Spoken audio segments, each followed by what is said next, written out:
Okay. I call this meeting to order at 6:03 p.m. Do you hear her? Okay. Okay. Roll call and verification of quorum, Chair Courts. Lazo. Present. Machetta. Present. Blessman.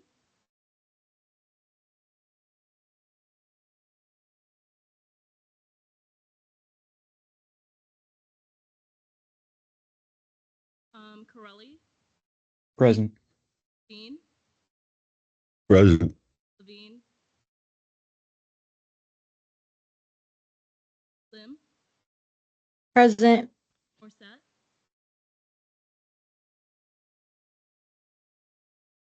I can't hear, but I'm assuming I was next. So present. Elias. Ringel. Present. DeCara. Present. Butler. Present. Connolly.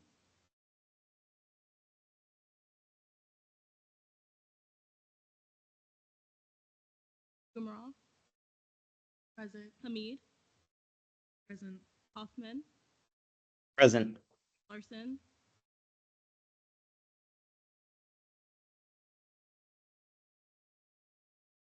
Metellus. Present. Rose. Present. Dinesh. Barrios. Hall. Did you say Jackson? Hall? Yeah. Oh, present. Sorry. Jackson.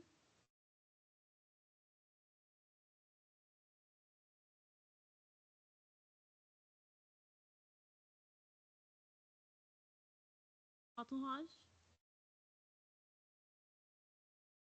Alhan. Present. Nagid. Present. Wanjin. Present. Johnson. Pell. Did you say Patel? Yes. Present. Weiderberg. Present. Green. Present. Hendry. Present. Borges. Alcuda. Present. Dinesh. Condoloro. Present. Lazo.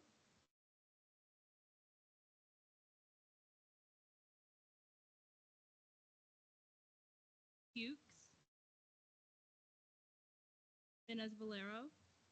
Present. Hashimi. Balbo. Present. Pullman. Present. Brenda. Present. Richmond.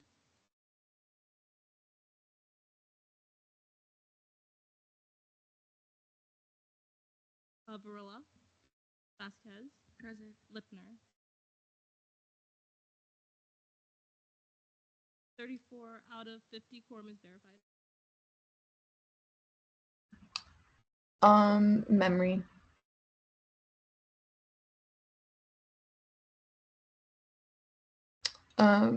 Kirsten, you probably know this by now, but just be looking in the chat. Okay. Memory, your hand is up. Okay. All right. Approval of the minutes. Everyone, go ahead, take a look at last meeting's minutes, and is there a motion? Vasquez.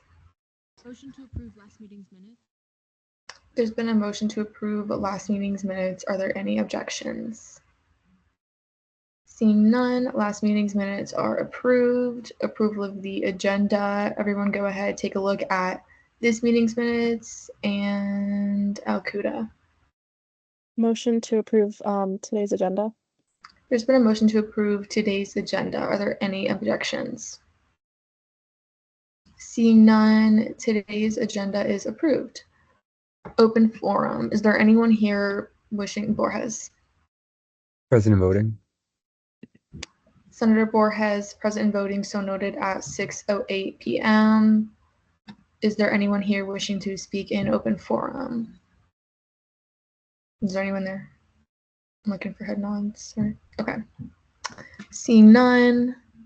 Announcements from the student body president, President Lister.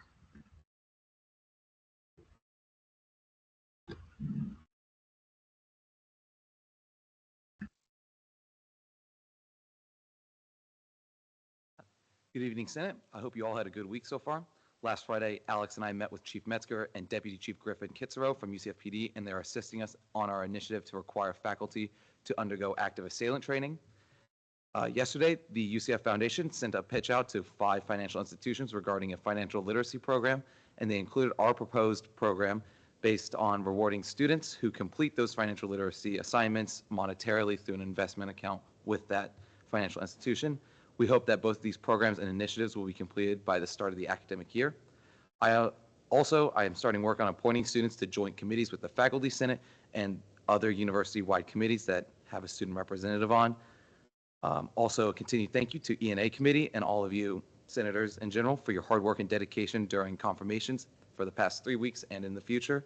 Also, thank you to Senator Hamid for inviting Alex, myself, and other student government agents to the memorial for the Pulse nightclub shooting that occurred 8 years ago. It was really nice to see, and thank you again for the invite.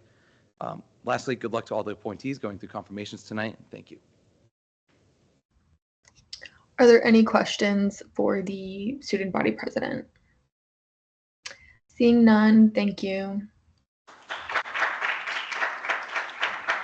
All right. Announcements from the student body Vice President Brawley.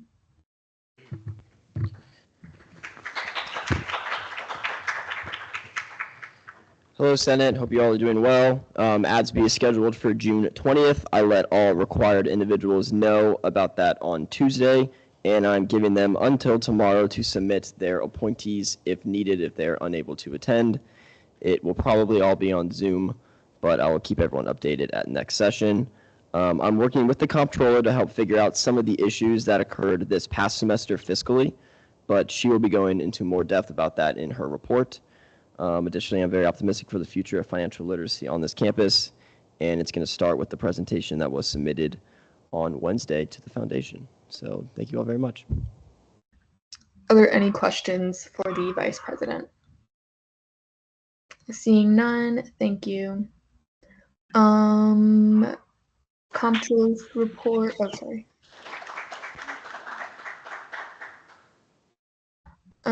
Comptroller's report. Comptroller Simillo. All right. So this week I worked pretty diligently to update the numbers for CRT and FAO.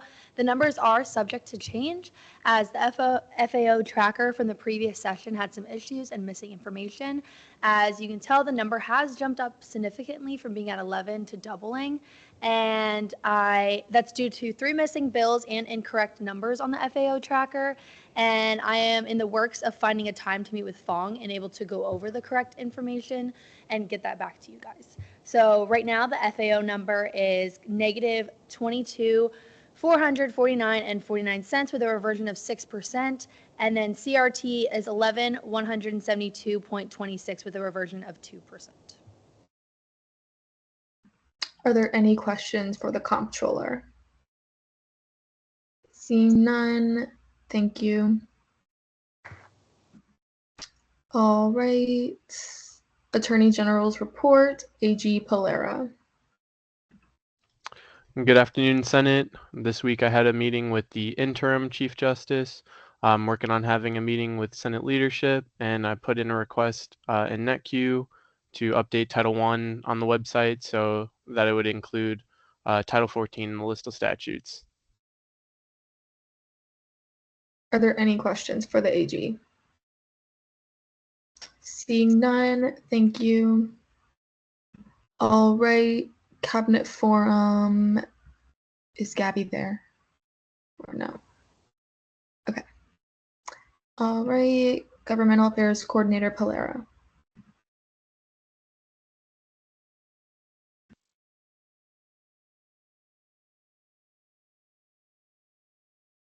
Sorry, there you go. Hey, Senate. I already put this in the Teams, but we're 1 week away from our passport application event. So please share this information with your constituents. I don't know if you guys all have your RSOs yet, but if you do have your RSOs, feel free to send it to them and just share it with as many students as possible. Also, feel free to repost the Instagram post that we have for it.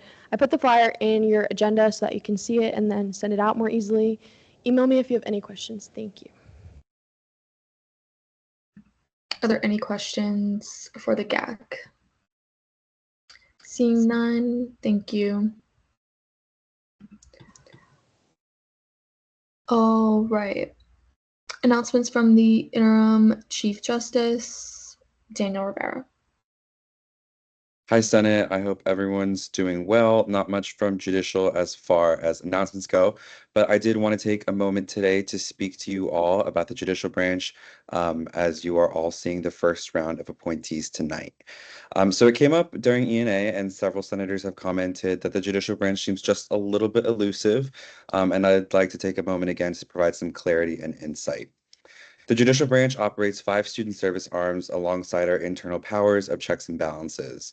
Each of these services requires deep, intensive, and extensive training that we have historically reserved the summer term for. These trainings include student conduct and academic integrities, associate director or director to be added to the pool of hearing officers there, impartial advising training with senior justices, and 2 live shadowing sessions. Great Appeals training with Dr. Wayne Bowen, the Associate Dean for the College of Undergraduate Studies, Title IX training with the Office of Institutional Equity, Integrity Line training with the Office of Risk and Compliance, and other general branch training that we cover at our semesterly retreats. Alongside all of this, our justices are fiscally trained through the ASF Business Office module and ethically trained through the web course module as well. Even also in last year's council, then CRT chair, now Comptroller Simillo, walked the Judicial Council through the Senate's entire fiscal process from start to finish. We try our best to keep all these trainings within the summer term, sort of as a judicial boot camp, so to speak, so that when campus roars back to life in the fall, we're all ready to take up the influx of requests for all of our services. For some insight on the candidate selection, we do not select the appointees based exclusively on their statutory knowledge or previous training with any of these services. We select them holistically based on their passions and platforms, alongside their experience and general fitness for our council. Furthermore, I'd like to correct a little bit of a misconception that the justices are meant to be 14 additional attorney generals. Statutory knowledge is critically important, but our branch knows and functions with significant training to overcome a learning curve when it comes to our operations. The judicial rules of procedures are extensive and in-depth, nearing almost 20 pages. It serves as our reference for the mechanisms of how our branch operates its powers and services, and even I could not name you every section or title in there. Our former internal assistant created a crash course for our council to become closer and more familiar with the text and language of the JRP in a digestible manner so that our associates can navigate the infancy of their term more easily. Our processes are long and intricate, and we intentionally guide our ranks through all of it. You've probably heard it said a lot that judicial seems like a family, and that's where this sentiment comes from. Associate justices are the muscles behind our branch, much like all of you. The Chief Justice serves as the administrative head and leader of the branch, much like Speaker Pullman, and the Assistant Chief Justices serve as the support structure, much like your ELA Richmond and ILA. But the Associate Justices are the manpower of our branch. They donate their time to train and become the operators of our service arms, exactly how we truly reach students individually. What makes our associate justices extraordinary is their grit, their passion, and their endurance for all of this.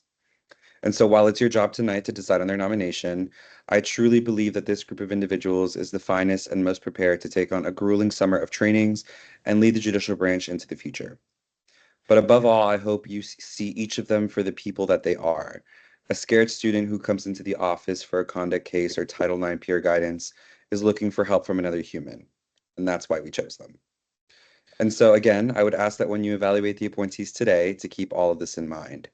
Our mission is uniquely close to the student body, and we take great pride in training incredible individuals to handle delicate and difficult situations with every case that comes through our branch. Thank you all for your tenacity in this process, and if there's anything that I can do or answer to further clarify any fogginess about the judicial branch, I'll be available throughout tonight's meeting and whenever you may need. Thank you, Speaker Pullman. That's all for me. Are there any questions for the interim Chief Justice? Hashmi. Present and voting. Senator Hashmi, present and voting, so noted at 6:19 p.m. Let's see, hand up. All right, are there any questions for the interim? All right, seeing none, thank you. Announcements from the Supervisor of Elections, none. Announcements from the Activity and Service Fee Committee Chair, none. Announcements from the Scholarship Committee Chair, none. Caucus reports, none. Announcements from the Senate President. All right, hi everyone. Just a few quick things from me. First of all, because I just ran past scholarships, that made me think of that. We'll be doing scholarship committee elections tonight. That had to be postponed like 3 meetings ago, but that'll be done tonight as we don't have too much on the table tonight. So we're going to be seeing that. So just be prepared for that. What do I have? Right. If you're emailing anyone, if you guys are going ahead, getting started on your initiatives and emailing anyone outside of student government, just make sure you're keeping me in the loop, CCing me, things like that, just so that I don't have any surprises or I just know what's going on in the branch as a whole. I probably won't be stepping in anyways, but just so I know that's going on. So for any committee chairs who are specifically doing initiatives, make sure you're having your committee CC me on anything that you're sending out. Confirmation reminders, I'm just going to go with the same thing that I said at the special session, was that we have to find a good balance between asking good questions and being productive while also noting that we only have 3 hours here. If you're somebody who likes to ask a ton of questions, that's awesome. You should join ENA. They have plenty of time for it, and that's the channel where they're able to really go in hard and ask those questions. We don't necessarily have that time here, so just be cognizant of that as we're going through confirmations. We're seeing 6 tonight. Yeah, so just be aware of that. I think we did a really good job with that at the special session, so I just want to keep that momentum going. Also, sometimes I look at cameras and I see people chatting a little bit, which, again, I love the camaraderie, but I mean, number one, it kind of distracts me, and number two, even though I'm not there, let's just still make sure we're upholding decorum. So just please be mindful of that. If your camera's on, I can see you talking. So also just be aware of that. Other than that, I think that's it from me. Resignations, Juan Carlos Almanar, and are there any questions for myself? Seeing none. Thank you, guys. All right. Internal legislative assistant report, none. External legislative assistant report, Laurel is not here. So I'll just go ahead and read it out. Good evening, Senate. I apologize for missing the first half of tonight's meeting. I'm in the trenches. Wait, I have to slide this over, sorry. Taking part of the LSAT. I will be reaching out to comms early next week to schedule a meeting about the ways we can collaborate. Can't really ask questions if she's not here. But does anybody have any questions for me about anything the ELA has been doing? Seeing none. No, I'm lost. Senate President Pro Tempore report, Pro Temp Morset. Hey guys, not much for me. Be sure to reach out to me for help with initiatives and legislation if you want any. And that's all. Are there any questions for the Pro Tempore? Seeing none. Deputy Pro Tempore of Legislative Affairs report, none. Deputy Pro Tempore of Senate Relations report, DeSir Lazo. So RSO allocations are on the way. Some of you may have already gotten them. Those of you, I'll probably be following up with a couple emails since new information has come to light. Others should be getting them throughout the meeting and throughout tonight. So please, please, please, please make contact with your allocator RSOs. I'm going to be checking in to make sure that you're reaching out to them. There's a lot of important information on the templates that I'm sending you out. If you do not receive an RSO email, please wait until the end of the semester when court sends me the full updated list. You might have just gotten like an RSO name and not an email. That's because I wasn't provided one. And if you know the email, go ahead and use it. But if not, just wait a little bit until the end of the semester. So please reach out to me with any questions or issues. And thank you to everyone who participated in Candy Salad. It's not really a salad, but whatever. If anybody wants to participate and tell me they're like three people get to raise their hands and say it, because Allison's getting sick of us, guys. Okay, Adam wants to say his. The Swedish fish was amazing. Flexible. If nobody else wants to say it, I'll say. Oh wait, Maddie, please tell me yours. I was so surprised by the Jell-O ones. They were so bad I had to spit them out.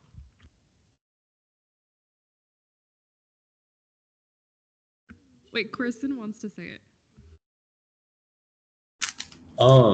I love dark chocolate.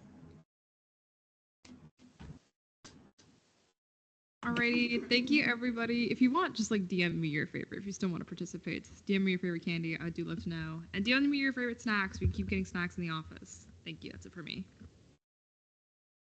Are there any questions for Sir Lazo?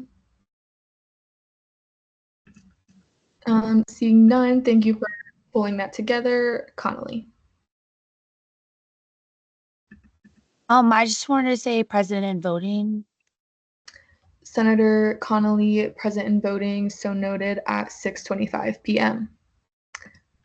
All right, old business, none. Fiscal committee report, CRT Chair Carringle. Good evening, everyone. So on Monday in committee, we saw A allocations and Fiscal Bill 5601. We approved allocations 5602, 05, 07, and 08, or I guess 002, but it's okay. Denied 56001 and postponed allocations 56003, 004, and 006.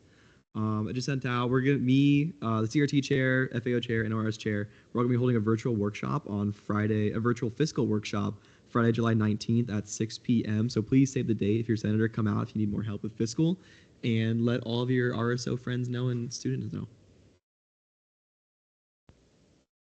Are there any questions for Chair Carringle? Seeing none. FAO Committee Chair Larson. Is Larson here? Memories. Yeah, Larson isn't here, but we didn't have a meeting this week. We had no business or allocations. Alrighty, are there any questions for the Vice Chair surrounding FAO? Seeing none. ORS Committee Chair Rose. So this week we approved 2 VPFs and we worked on writing down our policies for this year's VPFs and other topics. Are there any questions for Chair Rose? Seeing none. Fiscal legislation. None. Internal committee caucus time. None. Internal committee reports. ENA committee Chair DeCaro. Yeah, we went to the first round of justices. All confirmation materials are linked, the JRP, the agenda, even Title V in the confirmation area. And then now that comms is done, I'm going to reach out regarding possibly changing the open seats graphic, as it just simply says what open seats are, not even like detailing like what you can do with the seats. I feel like kind of like changing and showing what student government's been able to do with senator seats, even get some people more involved. So probably going to work with them soon. Are there any questions for Chair DeCaro? Seeing none. GAP Committee Chair Vasquez. Hi, everyone. So this week, Vice Chair Varela and I attended a meeting with Amanda Dever, the chair of the Knights Vote Committee. It was a great meeting to establish our relationship and collaboration with them, and we'll be setting up more meetings soon to have a plan of action for our events in the future. And this week in committee, we discussed ideas about the information that we'd like to see on the voter guides that we discussed, things that we would pass out at the events we brainstormed in our meetings before to enhance and expand voter education on campus. Specifically, we talked about knowing where the polls are, what's on the ballot, how to register to vote, and information for out-of-state students, things like that. That's it from me. Are there any questions for Chair Vasquez? Seeing none. LJR Committee Chair Quartz.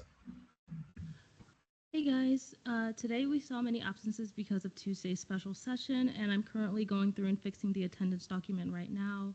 I will be messaging people after I'm done if they have more than one absence, and we finished reading through Title III in committee today, so if any bills appear pertaining to Title III, please don't be surprised. We'll start our read-through of Title IV next Thursday.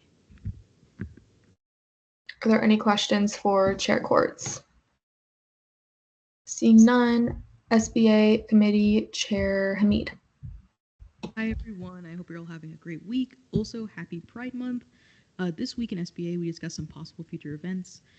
I've also officially met with everyone in my committee, which was very hard to meet with 13 people, but I did it, and I can say that all the ideas that everyone had to bring were amazing. So those meetings were just to discuss what initiatives we'll be starting. I've listed them below in case any of you guys want to know more about them. I won't read them out because there's a lot, and that would be a waste of time. This week, I also attended UCF Remembers with fellow SG agents. Thank you to President Lister, Vice President Brawley, Comptroller Samillo, and Deezer Lazo for coming with me. I really appreciate it. Next week, we'll be setting up a small memorial in the atrium, and there are many events happening downtown. If you want to know more about what UCF is doing, please look at the LGBTQ+ services Instagram page. If anything I've said today interests you, please join SBA, or if you want to start your own personal initiative and need help, don't be afraid to reach out over Teams. Are there any questions for Chair Hamid? Seeing none. Confirmations. All right, as you can see, the materials are linked and everything in the agenda in an effort to not get repeat questions. But is there a motion?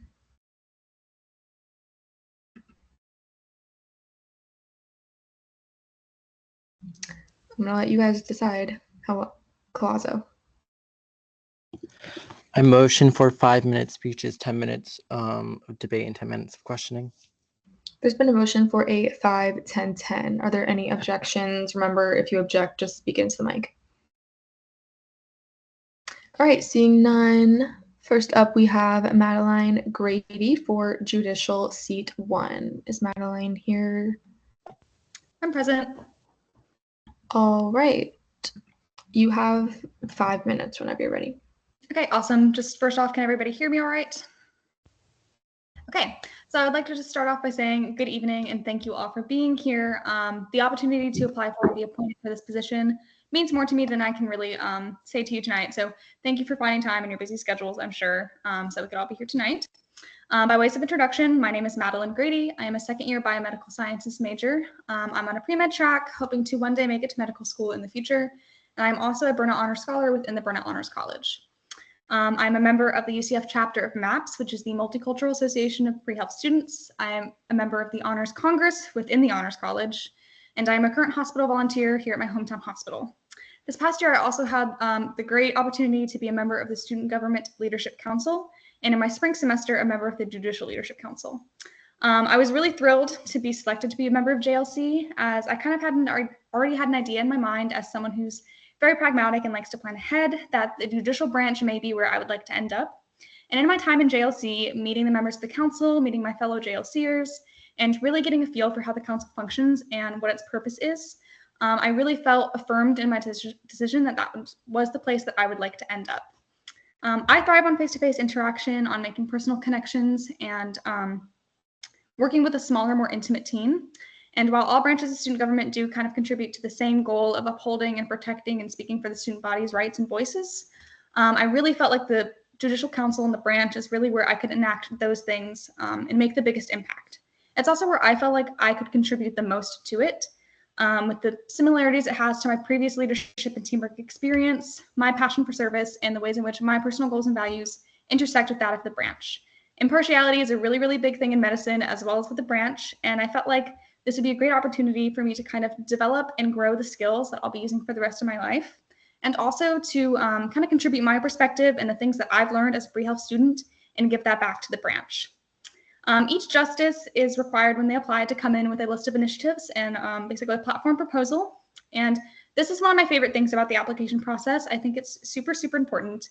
And my initiatives coming in are definitely more on the kind of practical organizational side. They both have to do with record keeping, from keeping track of the different outreach events that the branch puts on, and also tracking the progress of these initiatives that the justices come in with.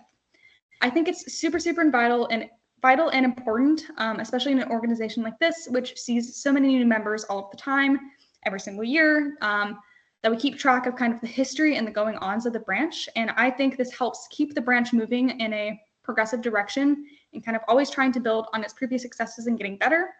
I think it's also a way to keep justices accountable and always kind of striving to be better and making the branch better year after year. I would love the opportunity to kind of be able to work with the council to enact these initiatives and kind of put my best foot forward to kind of help improve the branch in my own way. So in total, I'm very, very thankful to be here tonight, and I'm thankful for all of you for hearing me and considering my appointment. I would love the opportunity to work further with the council to both offer and grow my own skills and to potentially make a difference in students' lives, even if in a really small way. So thank you again, and I yield my time. All right, we are now in line for questioning. Varela. Yeah, I had a question about your reporting initiatives. Will these reports be available to the student body at large, or is it more of an internal thing in your vision? Kind of as I'm developing them in my mind as now. I think they would probably initially start as a more internal thing, because I definitely think this is kind of something that would have to go through phases of trial and error of kind of figuring out how it works best within the branch and how these are best reported. As I've outlined in my initiatives, I have these being reported to the internal assistant as of now, but I definitely think that in the future, if this were allowed to grow and be enacted, I think it would be valuable to kind of have available, if not to the public, to the other members of student government, the other branches, so that it would kind of be open and we could see what our branch is working towards and kind of the progress we're making towards those goals. But I think initially it might start internal, but I definitely don't think it would be a bad idea for that to be more publicly available. Thank you. Are there any other questions?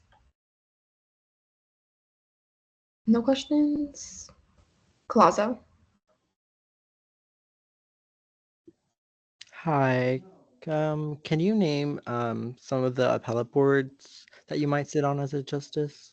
Absolutely. So some of the most important ones that we serve on would be parking appeals is probably one of the more common ones, student conduct boards, grade appeal boards, fiscal appeals, potentially election appeals. There's a huge scope of what justices see and hear, but those are kind of some of the more general ones. Johnson.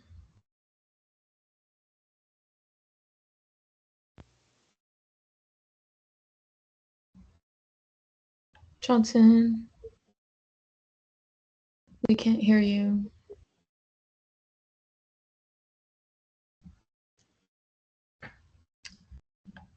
I don't know. Can you guys hear her?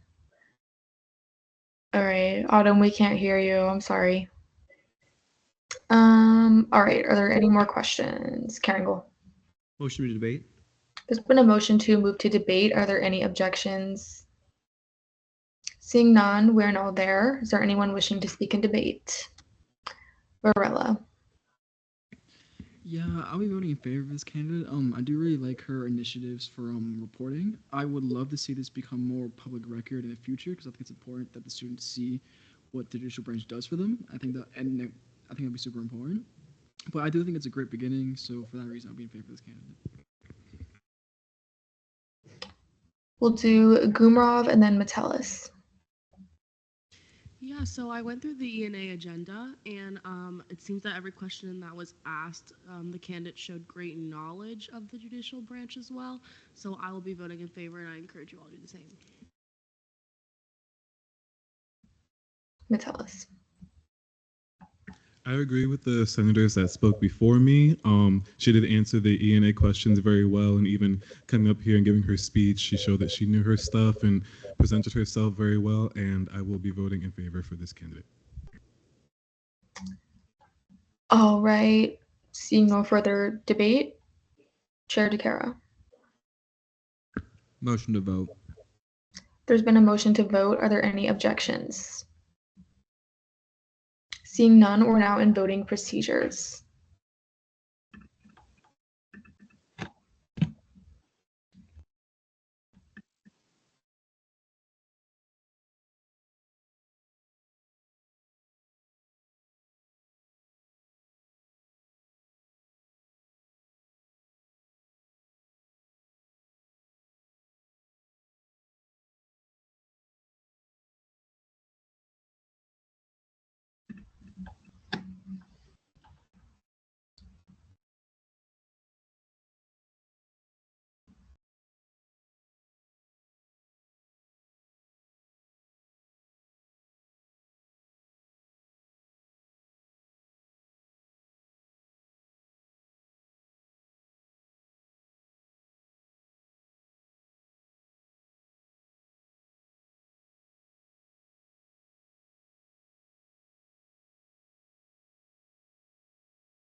With a vote count of 33 to 0 to 1, congratulations, Associate Justice Grady.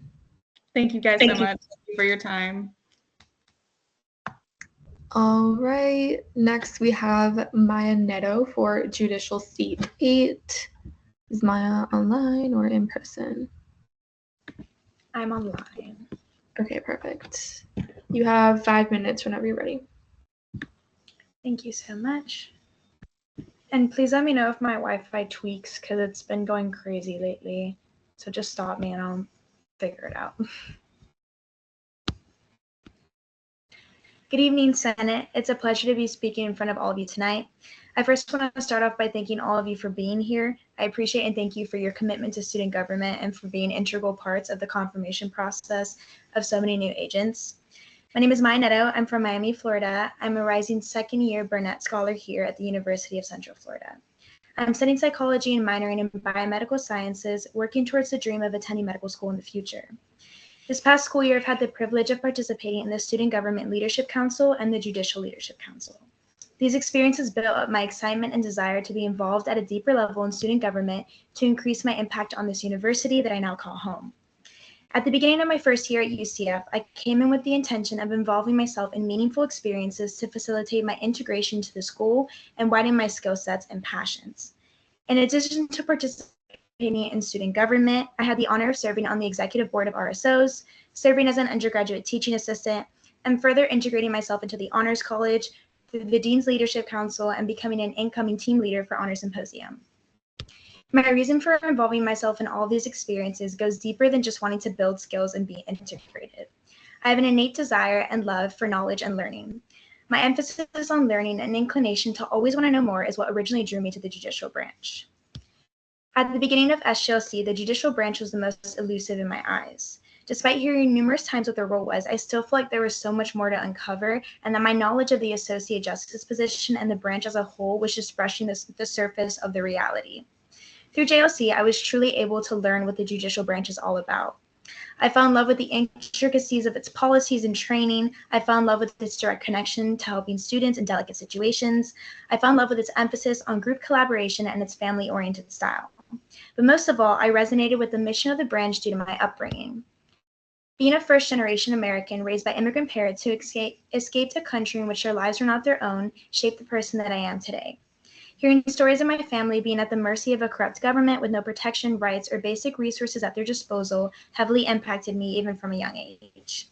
The appreciation that my parents have for living in a country in which their rights are upheld and protected for being citizens has struck me and given me a new perspective on the importance of taking care of the vulnerable and giving to them selflessly.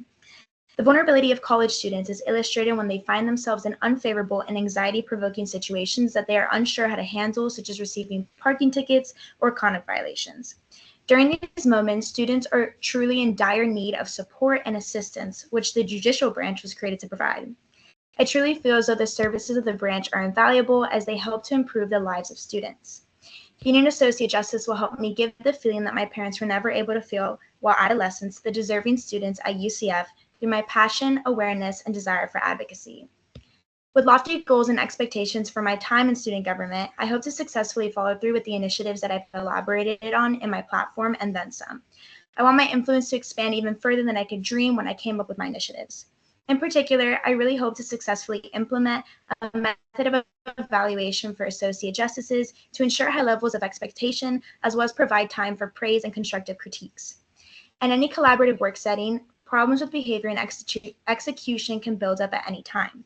If ignored, it will worsen and begin to cause disruption among the group and affect overall productivity. If addressed in a timely and professional manner, this more destructive and negative outcome can be avoided. In addition to addressing behavior that should be fixed, praise and acknowledgement are important and necessary when good work is being done. Because of this, I came up with the idea of executing associate justice evaluations every other month, done by the chief and assistant chief justices. During these evaluations, all the things that I mentioned prior will have a proper space to be addressed, which will increase the effectiveness and productivity of the branch, as every associate justice will be held accountable for their behavior. 1 minute Positive remaining. and I wanted to close the speech by publicly thanking all of my mentors throughout my journey in student government thus far. You guys have truly inspired me in numerous ways and have helped push and motivate me throughout this process. And for that, I thank you. Thank you all for your time, and I now yield my time for questioning. All right, we are now in line for questioning Hamid. Hi, thank you for coming out tonight. Can you talk about one of or some of the training you have to go through as a justice and how you believe those trainings can help you in your role?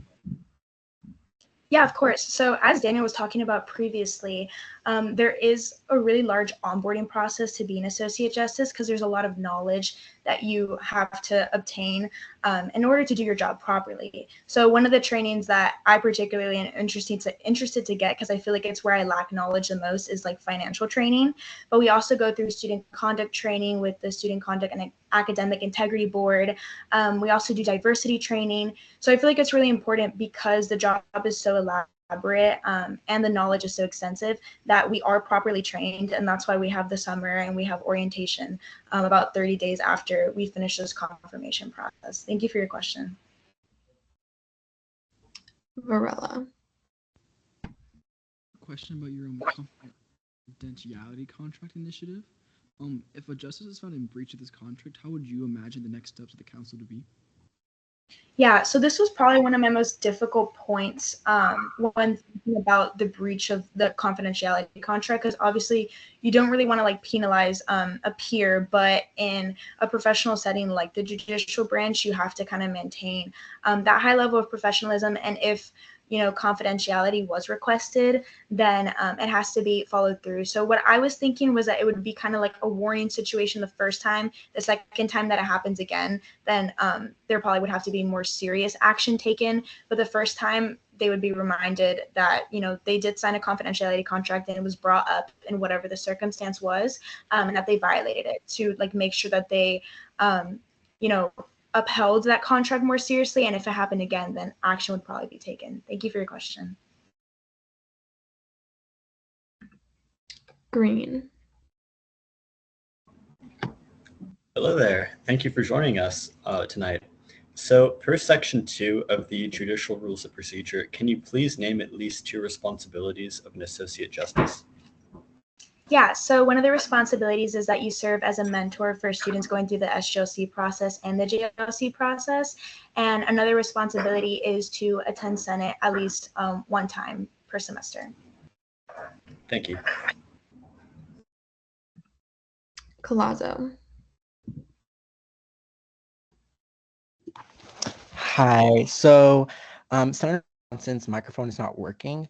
So she privately messaged me to ask a question on her behalf.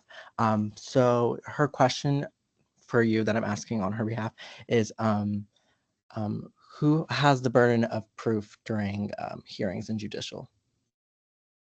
So I'm pretty sure it's the person that's filing the complaint, and the burden of proof is like the weight of the evidence. That's what I know right now, but I'm sure I will develop more information on that and gain more knowledge about that as training goes on. Thank you for your question. Varela.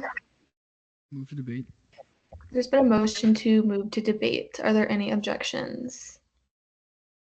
Seeing none, we're now in debate. Is there anyone wishing to speak in debate? Metellus and then Courts. I will be voting in favor of this candidate. I really like how detailed she went with her initiatives, and it really shows the time that she put into these initiatives or wanting to bring up these initiatives and the passion that she has for them. And I think that she displayed herself well, and I encourage you guys to also vote in favor. Courts.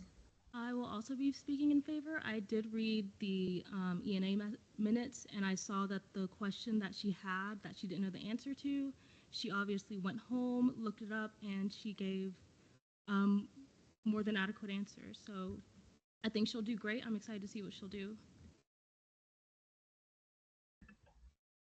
Collazo. Yeah, I was going to share the same sentiments as my chair. She obviously went and to go and check her knowledge, and her answer was correct. It is the complainant who has the burden of proof, so I will be voting in favor of this candidate. All right, seeing no further hands, Chair DeCaro. Motion to vote. There's been a motion to vote. Are there any objections? Seeing none, we're now in voting procedures.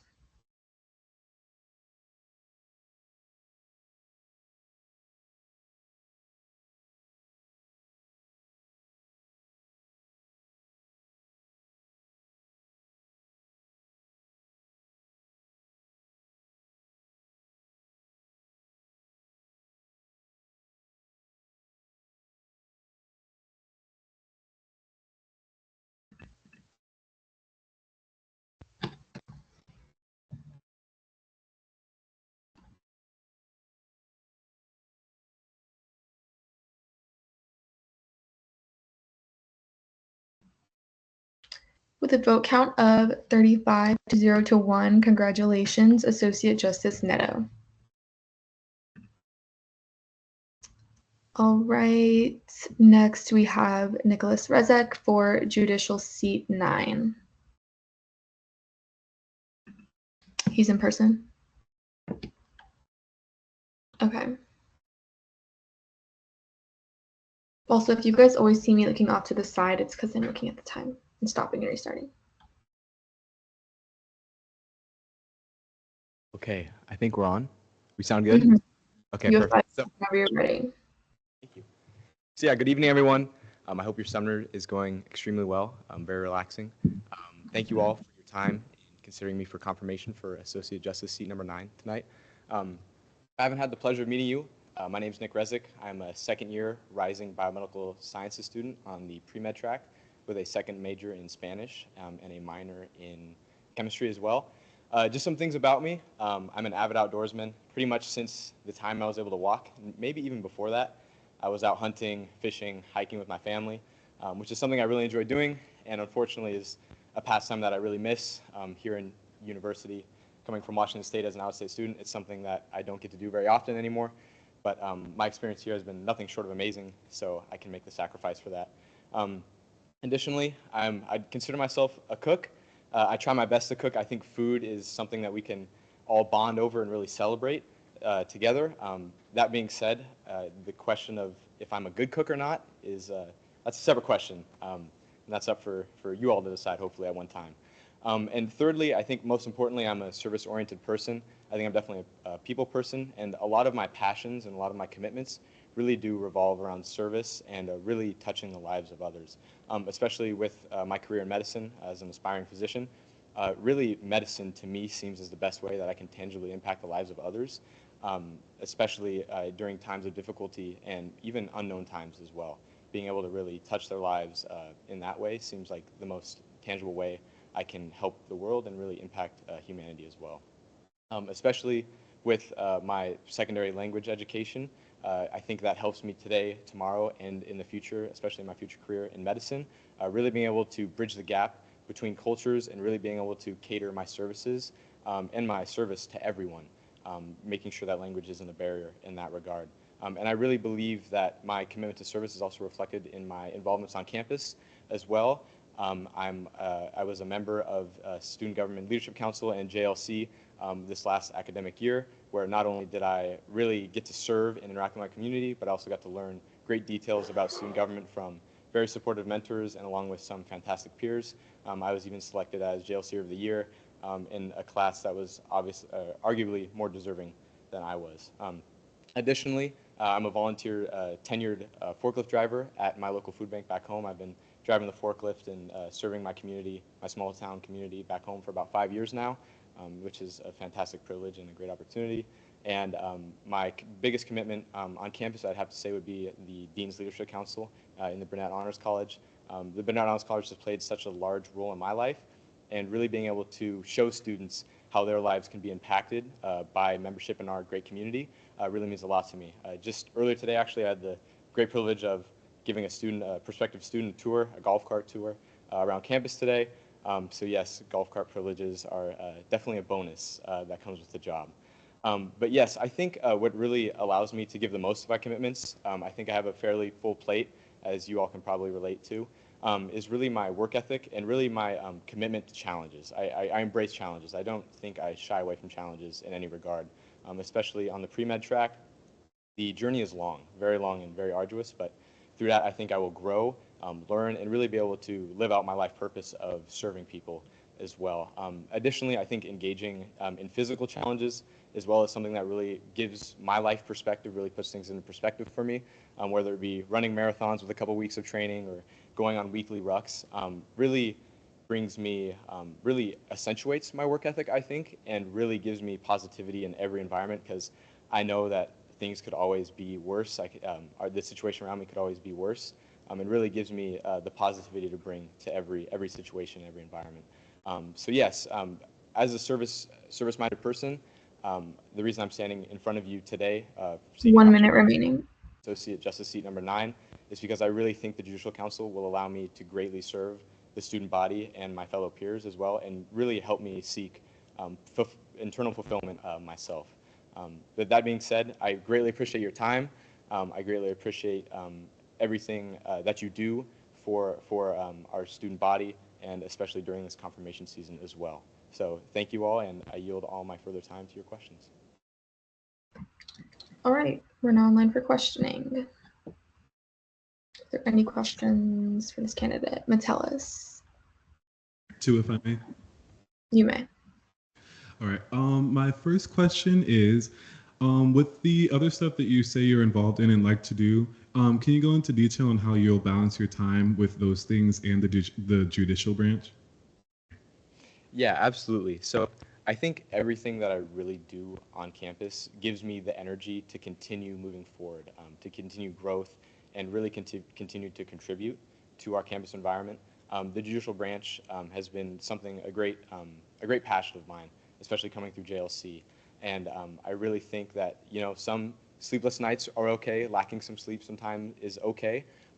As Dean Sheila, one of the executive dean in the Honors College, says, sleep should be averaged, not just something you achieve in one night. It should be over a week. You can always catch up.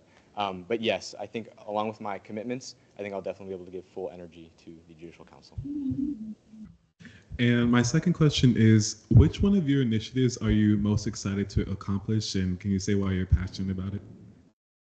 Yeah, I think it'd have to be between two, honestly. I think the Spanish translation project would be something that I'd work very diligently to achieve. I think definitely carrying that baton from former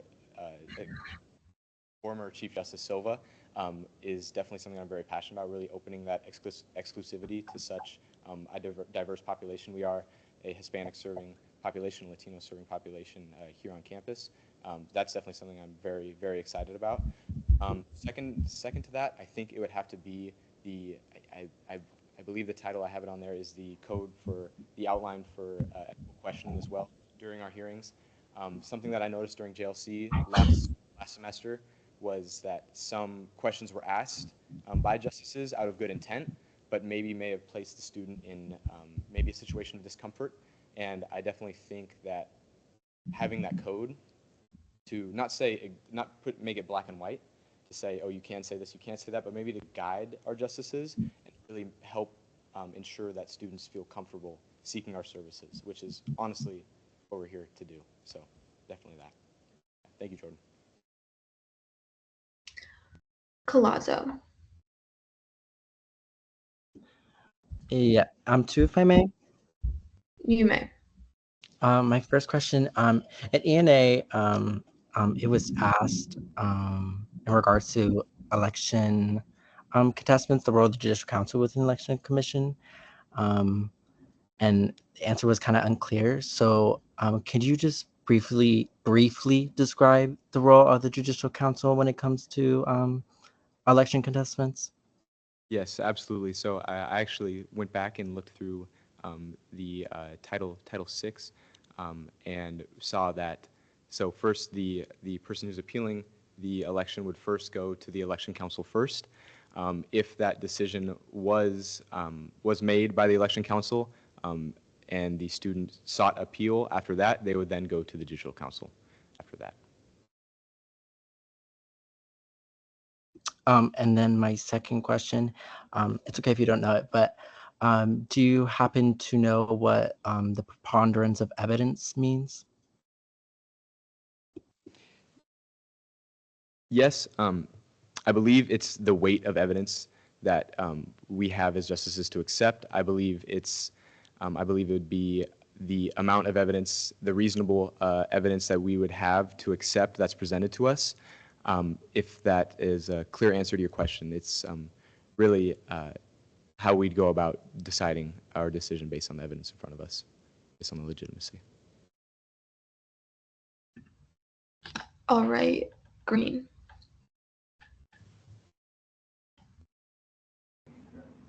Hello. So quick question. So per Article 4 of the UCF Student Body Constitution, can you please name at least 2 responsibilities of the Judicial Council?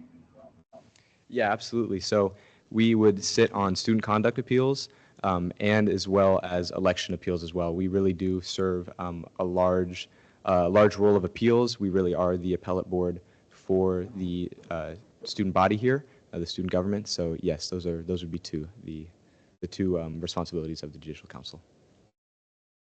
Thank you. Thank you. All right, just so you guys know, we have a little over half the time left, and Varela. Yeah, obviously you're a very involved person, very dedicated to service. I was just wondering if you can name, I guess, which service activity you did that was, I guess, most influential in your life or that you, I guess, enjoyed the most. Yeah, I'd have to go with my tenure at my local food bank. It all kind of started during COVID, my sophomore year. It was kind of when everything really changed for me. I really saw that service was really the way for me to live a fulfilled life. Really just being able to interact with so many underserved people in my community and really being able to contribute to their well-being, to their success. Really kind of put everything in perspective for me and really kind of guided my life to really where I am today. And I still have fantastic relationships at the food bank, and they really are kind of my second family when I am home. So I'd have to say my membership, definitely. Thank you. All right, Shen. Could you just elaborate a little bit on your how you will achieve your goals and your increased access to development resources for justices initiative? I think it's a very interesting initiative, but I just can see it as very difficult to pull off. Sure, absolutely. I think you're asking on the proposal 2 about the resources for justices, correct? Yes. Okay, fantastic. Yeah, I think just opening up resources for justices is essential, especially to some of the most contributory members of our student body. I'd have to say that since many of our students are on the pre-law track, I think opening up courses, maybe some discounts to say LSAT prep, to law school prep, really also opening some scholarships up for that prep, for that secondary education, that post-grad education as well, shadowing opportunities for lawyers.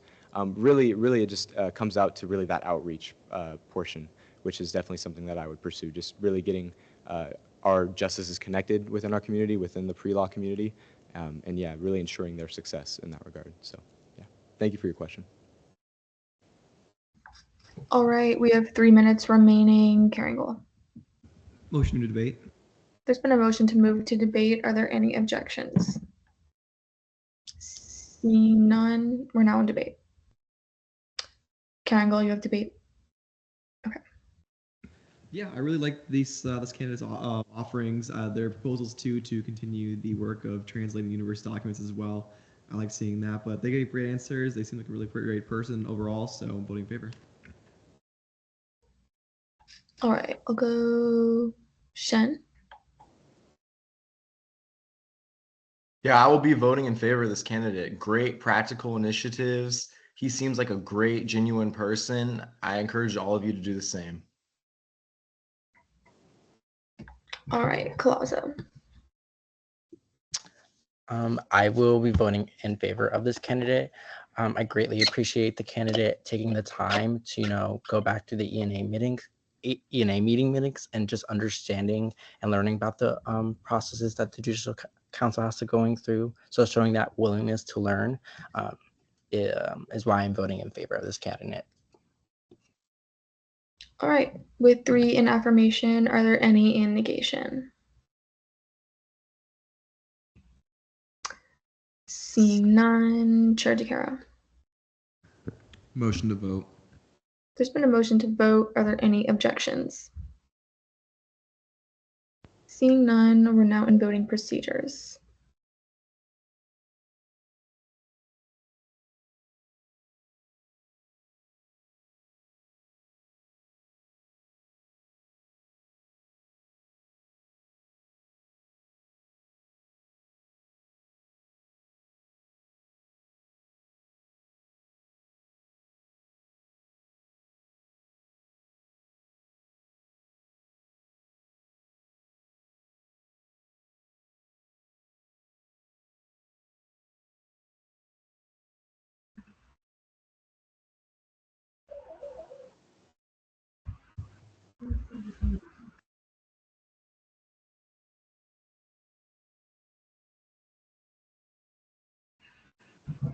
With a vote count of 35 to 0, congratulations, Associate Justice Rezek. Thank you all. I appreciate it. I greatly appreciate it. I look forward to collaborating with you. Thank you very much. All right. Next, we have Larson. President voting. Chair Larson, present and voting, so noted at 7:06 p.m. All right, next we have Samantha Nero for Judicial Seat 10.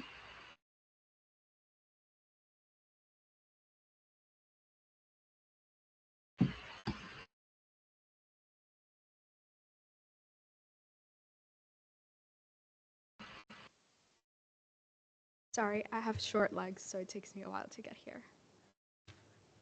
All right, you have 5 minutes whenever you're ready. Is it working? Yeah. Yeah. Okay. Hi, my name is Samantha Nero. I am a criminal justice major with a minor in Spanish. I want to talk a little bit about why I chose the judicial branch. My story starts when I was told I got into the University of Central Florida and I was going to become a citizen. Something that should have been an amazing day, it became a really horrible one when I had to deal with different offices in the university telling me different things, and it was a really hard process. I'm an immigrant, just like my parents. I came here a few years ago, and we didn't really know what the university process was or who to talk to. Being the only one in my family who spoke any English at all made it so I was alone through the entire process.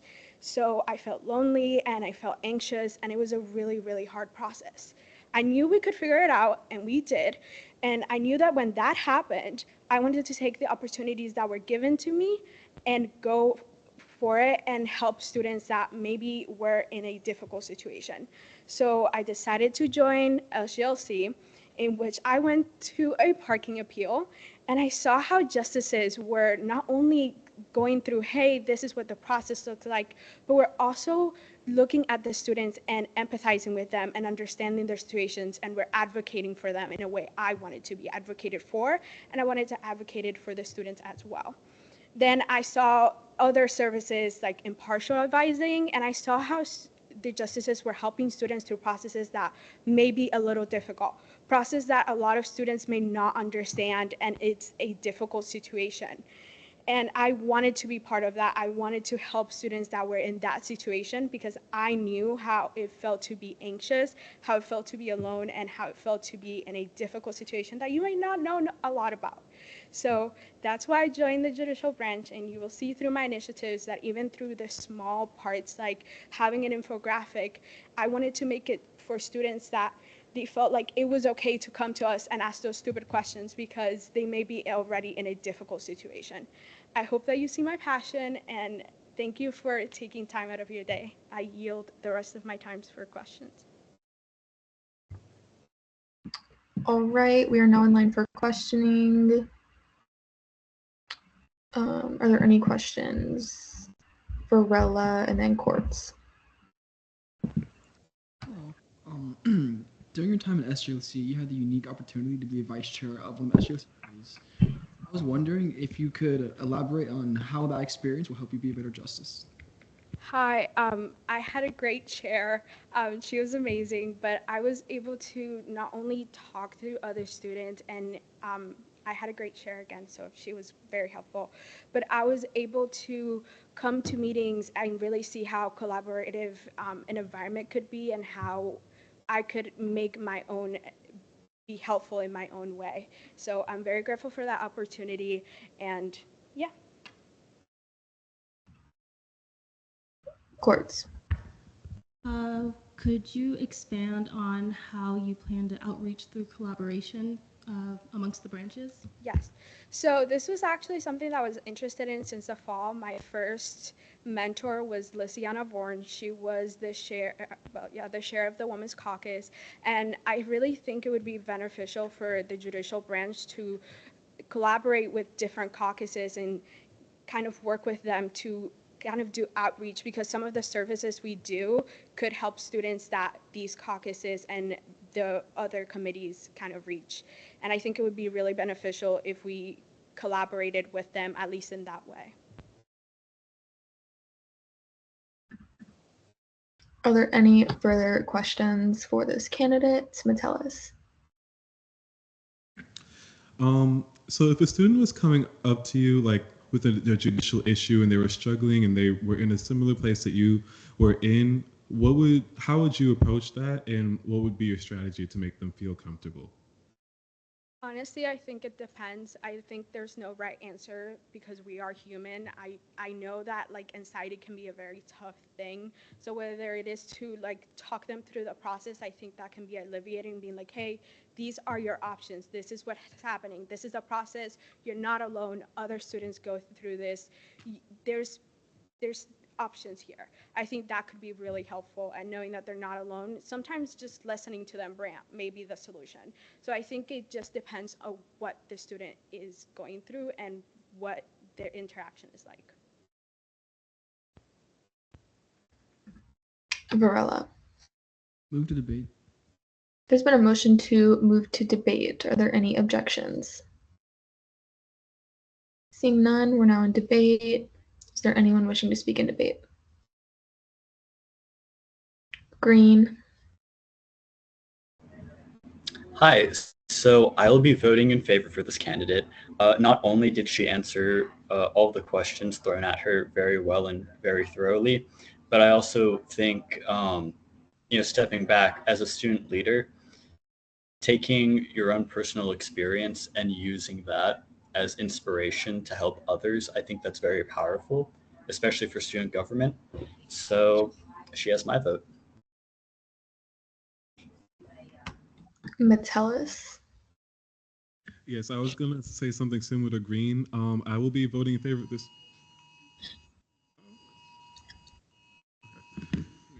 Okay. I will be voting in favor of this candidate. Can someone shut down my phone, please? I'll be voting in favor of this candidate. I think something that sets her apart is the fact that she has a personal experience with the situation, and she's using that experience and that passion to guide her through this and drive her. And I resonate with that, and I think you guys should also vote in favor of this candidate. Thank you. Courts. I had the honor of having Sam as my vice chair, and I can say, first person, that she is extremely passionate. There was nothing that I couldn't ask her. She'd get every single thing done. And as you guys can hear, she's very, very empathetic, and I think that's something that we need for the judicial branch, because every single justice I've met has been extremely empathetic. So I encourage everybody to vote in favor. All right. Seeing no further hands, Chair DeCaro. Motion to vote. There's been a motion to vote. Are there any objections?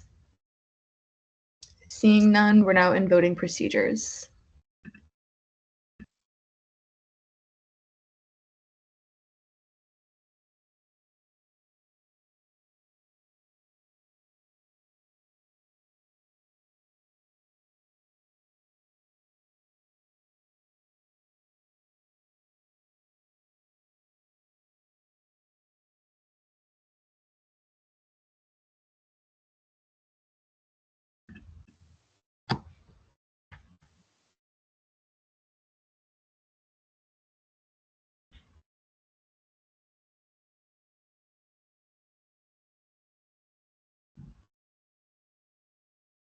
With a vote count of 38 to 0, congratulations, Associate Justice Nero.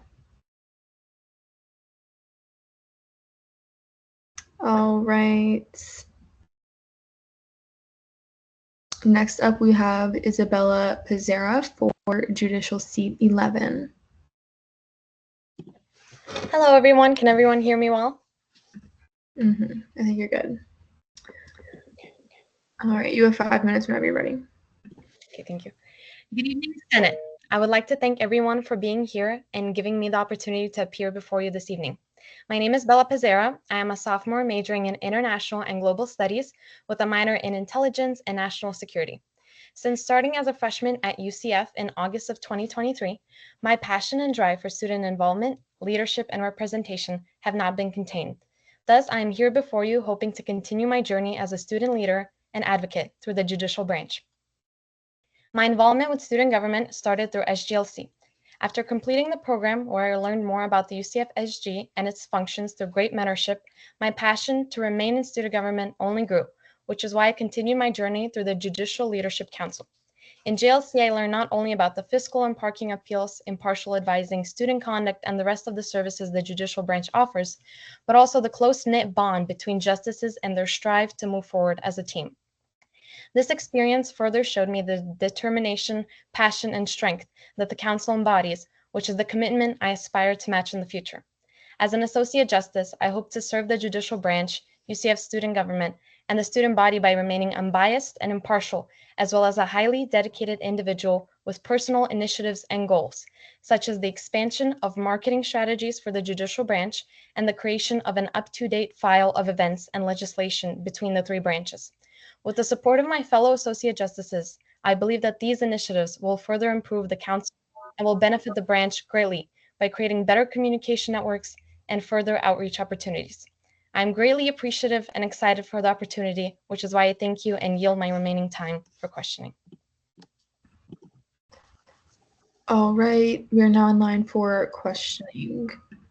Are there any questions for the candidates? No questions? Not one question? Metellus. Which one of your initiatives are you most passionate about accomplishing this year? And can you go into more detail? Thank you so much for the question. So definitely it would have to be the up-to-date filing system, which is more of an organization type of initiative. So the way that I lined it out is that I would work with the internal Assistant Chief Justice, in basically creating kind of like, in my mind, it would be an online type of program, but I could also work with the council to see what everybody feels about it. But it would basically be kind of like a tracking system of what the other two branches are doing, kind of to level out the playing field and make judicial kind of stay on track with what the other two branches are doing. So for like experience, sorry, for the for the other two branches, we would basically keep track of like the legislation or the events happening, and we could basically go through that order of events at GBMs and basically just have all the justices on the same level of playing field in terms of what's happening in the other two branches and how can we, keep up to date with that. Thank you for your question. All right, are there any more questions for the candidates? Varela. Yeah, you also had the unique opportunity to serve as the vice chair of one of the SGLC committees. So I was also wondering if you can elaborate on how that experience will make you better justice. Yes, thank you so much. So I served as the vice chair of the SGLC Experience Committee. This definitely gave me so much kind of education of what it is to be a vice chair and a leader within student government. So yeah, some of the things that I learned was definitely great communication, passion. With Experience Committee, it was a lot of kind of dealing with the whole program of SGLCers and trying to, create a lot of these events and kind of networking opportunities for all these students. So it definitely taught me time management, great communication, and just overall compassion for the rest of my SGLCers. Thank you for your question. Lim. Hi, do you have any ideas on how you would advertise the judicial branch on our Instagram? Yes, thank you. So definitely some of the ideas that I had would be, infographics, maybe some videos. The one thing that I would love to further reach more is with students is definitely the kind of like the conduct appeals processes that we offer, some of the things that we offer as a council, because I'm pretty sure I'm not the only one here. I had roommates my freshman year who had no idea what judicial kind of offered to the student body. So definitely kind of through infographics, videos, maybe more of like compressed kind of small short paragraphs of like what we do and how you can apply and that we're always here for you. But thank you for your question. Varela. Move to debate. There's been a motion to move to debate. Are there any objections? Seeing none, we're now in debate. Is there anyone wishing to speak in debate? Legalbo. Yeah, I think this candidate is super qualified. I read the ENA agenda and she had great answers, and I love her initiatives with collaboration and accountability. So I will undoubtedly be voting in favor. Alcuda.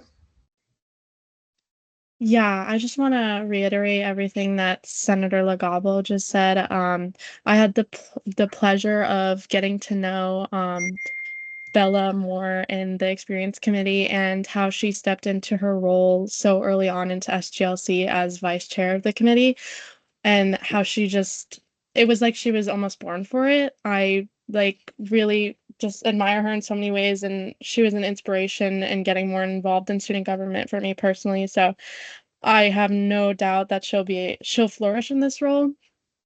So for those reasons and many more, I'll be voting in favor, and I encourage you all to do the same. Vasquez.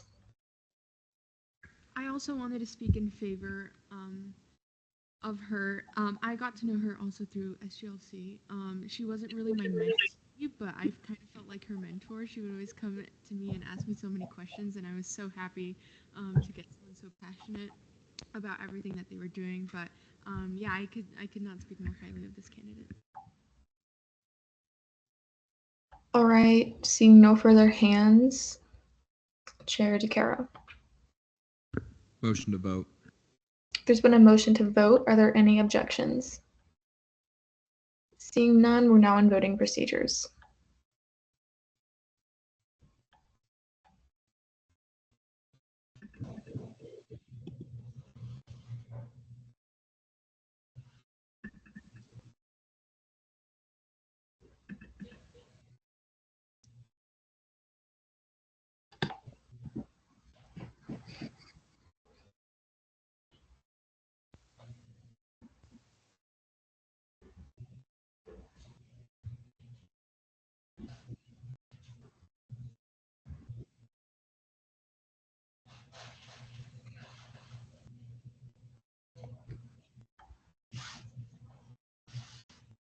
With a vote count of 35 to 0 to 1, congratulations, Associate Justice Pizarro. Thank you so much, everyone. All right, next we have Elise Butler for the Deputy Pro Tempore of Legislative Affairs.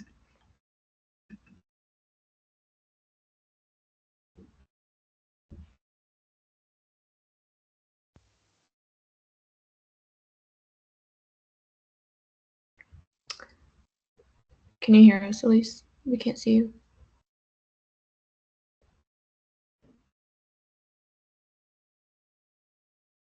Hello?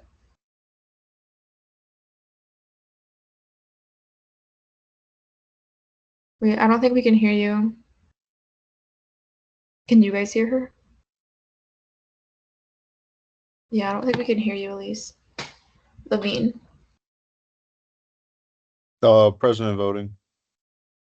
Stephen Levine, present and voting, so noted at 7:25 p.m. Banesh. Present and voting. Senator Banesh, present and voting, so noted at 7:25 p.m. Okay, Elise said she's switching to her phone. Can you hear me? Oh, it's gonna turn this way. Present and voting. Senator Berrios, present and voting, so noted at 7:25 p.m. All right, I think we can hear you now. Okay, sorry. I don't know why my computer's not working. Okay, switch to. All right, you have 5 minutes whenever you're ready. Okay, thank you. So, hello everyone. For those who don't know me, my name is Elise Butler, and I'm running to be the next Deputy Pro Tempore of Legislative Affairs.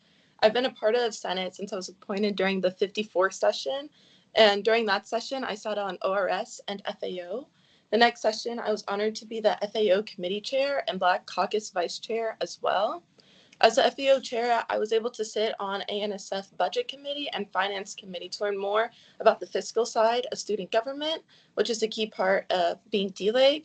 I understand the format and requirements of bills and know how to utilize teams enough to be able to assign a student body senator to the legislation in a timely manner. Another main point of being DLEG is reviewing student body senators on internal legislation. I believe I'll be able to do that with my time management skills and just my curiosity as well, as I understand that I know less about legislation than the GAP and SBA chairs do.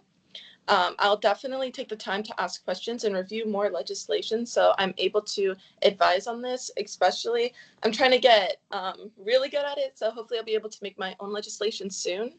A goal that I have this year is working with the fiscal chairs to have workshops not only on the main campus, but also our satellite campuses such as downtown. I also believe it would be really cool if we could get one of the RSOs that we fund to do a student government takeover. This will entail them sending short videos of what they were able to do with the FAO or CRT funds and them just saying like, thank you and giving a closing. And we could have a link to the funding page attached on the story as well. I would also do RSO funding and legislation website reminders. This will ensure that both are updated in a timely manner.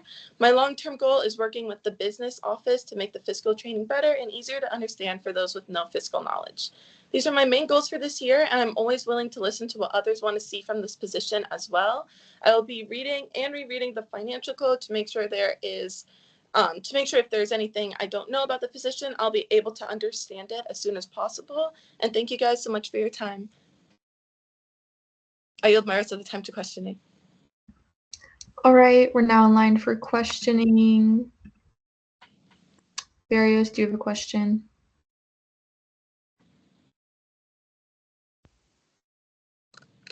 No, sorry, I forgot to put my hand down. All good. All right, Karen, go. Hi, what are the 3 things you're required to do by statutes as DLEG? You're supposed to advise and help revise internal legislation. You're also supposed to assign student body senators to the bills and fiscal legislation that I would create. And you're supposed to communicate with the business office to make sure there's just like active communication between the business office and the senators. All right, Hamid, Two, if I may. you may. For my first question, how do you believe as the DLEG you'll be able to support both internal and fiscal committees? I believe we'll be able to support both of them. Specific or first starting off with the fiscal committees, as I know more knowledge in that, I'm trying to support them through our fiscal committee meetings. And I would definitely ask them if there's anything that they would like to see from me. And if they need help with anything in specific, I'll always be there to help them. And for the legislative side, I'd like to learn more about it. But then again, I would always be open to help anything on the legislative side. I'm trying to work with, my goal is to work with GAP and SBA to do more legislative, I guess, trainings like we do, like we're having fiscal trainings, but also do legislative ones as well. Thank you. And for my next question, can you describe all the different kinds of legislation we as Senate see and also where they get remanded to? Yeah, so resolutions, well, I'll start with what we see. We see resolutions, we see fiscal bills, we see internal bills, which can be SBA or GAP, and we see proclamations. And then what else did you say? Oh, I asked where they get remanded to in the agenda. Okay, so as fiscal obviously goes to CRT or FAO, depending on what it is. SBA gets the internal resolutions, so dealing with the people, like dealing with the students. And then GAP gets the, like they also get internal resolutions, but they deal more with the government ones as well. All right, are there any remaining questions? Seeing none, is there Varela? Move to debate. There's been a motion to move to debate. Are there any objections? Seeing none, we're now in debate. Is there anyone wishing to speak in debate? Collazo. So I will be voting in favor of this candidate. With oppositions, it just takes time to learning the complete role. I believe Senator Butler has all the necessary skills to be DLEG. Although LGR wasn't mentioned in regards to internal legislation, I still think the candidate is beyond qualified for this role. So I'll be voting in favor, and I encourage the entire chamber to do the same. All right, Varela. I will also be voting in favor of this candidate. While she did admit that, her knowledge of internal committee stuff isn't quite as good as fiscal, I feel like it kind of is objective that the fiscal stuff is the harder stuff to grasp. So as long as she has the strong piece in fiscal, she would pick up all the internal bills pretty quickly, I think. And again, everything's a learning process, and I have confidence that she would learn on the job pretty fast. So for those reasons, I'll be voting in favor. All right, seeing no further hands, is there a motion?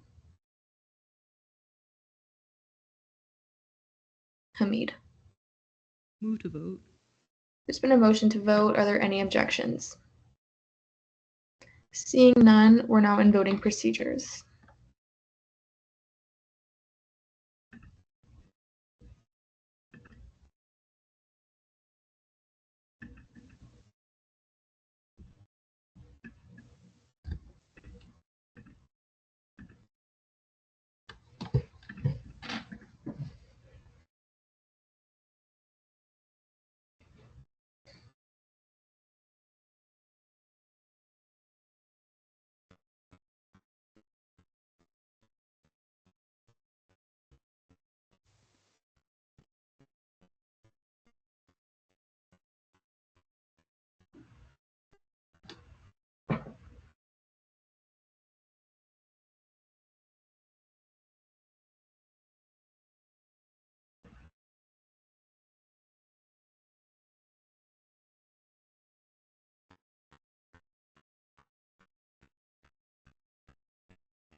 All right, with a vote count of 34 to 1 to 3, congratulations, D. Leg Butler. All right, we're done with confirmations. Internal legislation, notice of legislation on first reading, resolutions, Resolution 5604, resolution advocating for the inclusion of special circumstance and emergency funding information in class syllabi. Chair DeCara, I hereby remand to SBA. Resolution 5605, updates to Senate Rule 7. Student Senate absences, Vice Chair Varela, I hereby remand to LJR. Proclamations, Proclamation 5603, Proclamation recognizing June 19th, 2024 as Juneteenth. Chair Hamid, I hereby remand to SBA. Notice of legislation on third reading bills, Internal Bill 5602, updates to Title 12, Vice Chair Collazo. You can go whenever you're ready. I don't have a speech for this. I just wanted to motion to PPI the bill. There's been a motion to PPI Internal Bill 5602. Are there any objections? Just speaking to the mic. Seeing none, Internal Bill 5602 is postponed indefinitely. Notice of legislation on second reading. These two resolutions are both Senator Richmond. She's not here, right? All right. Is there a motion to postpone Varela? Motion to postpone Resolution 5601 and Resolution 5602 till next week. There's been a motion to postpone Resolutions 5601 and 5602 to the next Senate meeting next week. Are there any objections? Seeing none, those resolutions are postponed. All right. Senate Forum. Gumrov. Hi everyone. I'm glad that some of our confirmation candidates and as well as our ZEC board are able to be with us in person, especially over the summer semester. I just wanted to ask that we try to pay extra attention when these people are up on the podium, just because it is summer and the room feels emptier. So just a little bit of contact goes a long way, like eye contact. And while I know that we're all multitasking and looking through documents while we're confirming, I just want us to try our best because these people start on their speeches. Collazo. Yeah, I just wanted to say great job to everyone today for regarding the confirmations. That's exactly what myself and kind of Chair DeCara kind of envision what Senate has to do, looking over the ENA minutes and then basing your questions off of that. I also liked the questionings, if the candidate couldn't answer it at ENA and just re-asking it again in Senate, perfectly acceptable. Just wanted to say good job, everyone. All right. Chair Quartz. Okay, all I wanted to say was, after going through the absence form and taking a look at what absences do exist, a lot of them are initial roll call. If you say present and voting, it's supposed to be 30, but I kind of give it grace, give it 35 minutes. After that, you have a half absence. So if you look at the master document, it says you have a 0.5 absence. That's half absence. Just please make sure that you are submitting absence requests if you are not here during initial roll call, are here 6:30, 6:35. Just submit an absence request. Thank you. All right. Is there anyone else wishing to speak in Senate Forum? Seeing none, I think those are all great points. So definitely good things to sit on. Senate carrying goal. I was going to motion to move to miscellaneous business. There's been a motion to move to miscellaneous business. Are there any objections? Seeing none, we're now there. Reinstatements, none. Elections, scholarship committee. So there are 3 Senate at-large seats on the scholarship committee. there's no alternative seat, I don't think. But these will go the same way we did the ANSF elections. I also, if you guys remember back around I think it was like the first meeting of the summer session, I had the chair of the scholarship committee come and give a brief rundown. So I hope you guys are excited, and we'll get started. So is there a motion to open elections for the scholarship committee? Are there any objections? Seeing no objections, are there any nominations for the scholarship committee? Let me pull this up real quick. Hamid. I nominate Chair DeCara, Chair Carrington, and Deezer Lazo. DeCara, do you accept or decline? I accept.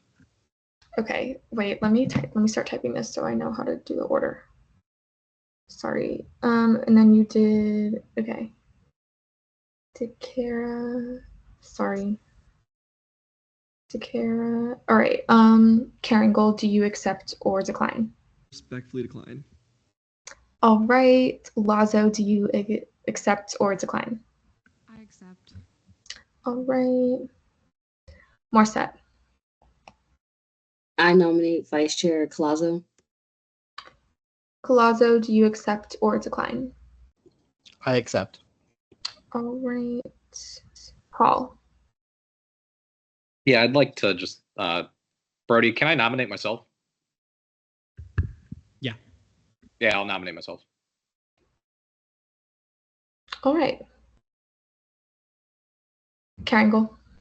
Motion to close nominations. There's been a motion to close nominations. Are there any objections? Seeing none. All right. I'll do. Yeah, Carrington.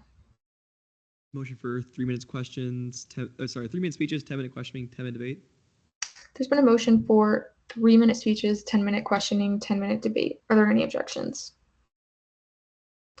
Seeing none, we're going to start with DeCara. You can go whenever you're ready. Hi, everyone. I sat on the scholarship committee last year. I was able to actually work on a few scholarships themselves. There's the Patriot Scholarship I was able to work a few things on, the downtown and Rosen, so the satellite campuses I worked on. A big one I focused on was the transfer students. So it's a lot of these are very intricate scholarships that I've been able to look over consistently. I was really close with the past scholarship chair.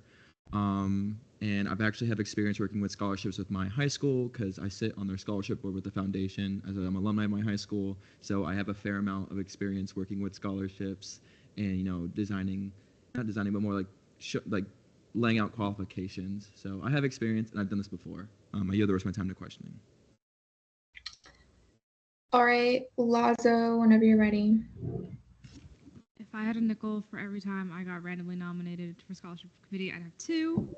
Like Aiden DeCara, I worked on it previously last semester, and last session, and it was really enlightening as it was my first time in Senate. I mostly focused on 2 scholarships, which were the part-time workers and full-time workers scholarship. I think it's really important that students who are having to work in order to maintain their lifestyle or in order to go to school have the supplemental finances that they need to continue to do that, as well as the working parents scholarship. That's actually really important for a lot of UCF parents that are working and studying here. It also helps them afford childcare, which is something that was really important to me. I had a close relationship as well with former scholarship committee chair Blanco. So yeah, I believe I have the experience necessary to be in scholarship committee again. All right, Collazo. Hi, everyone. So if elected today, it would be my first time being on the scholarship committee. I really want to sit on the scholarship committee.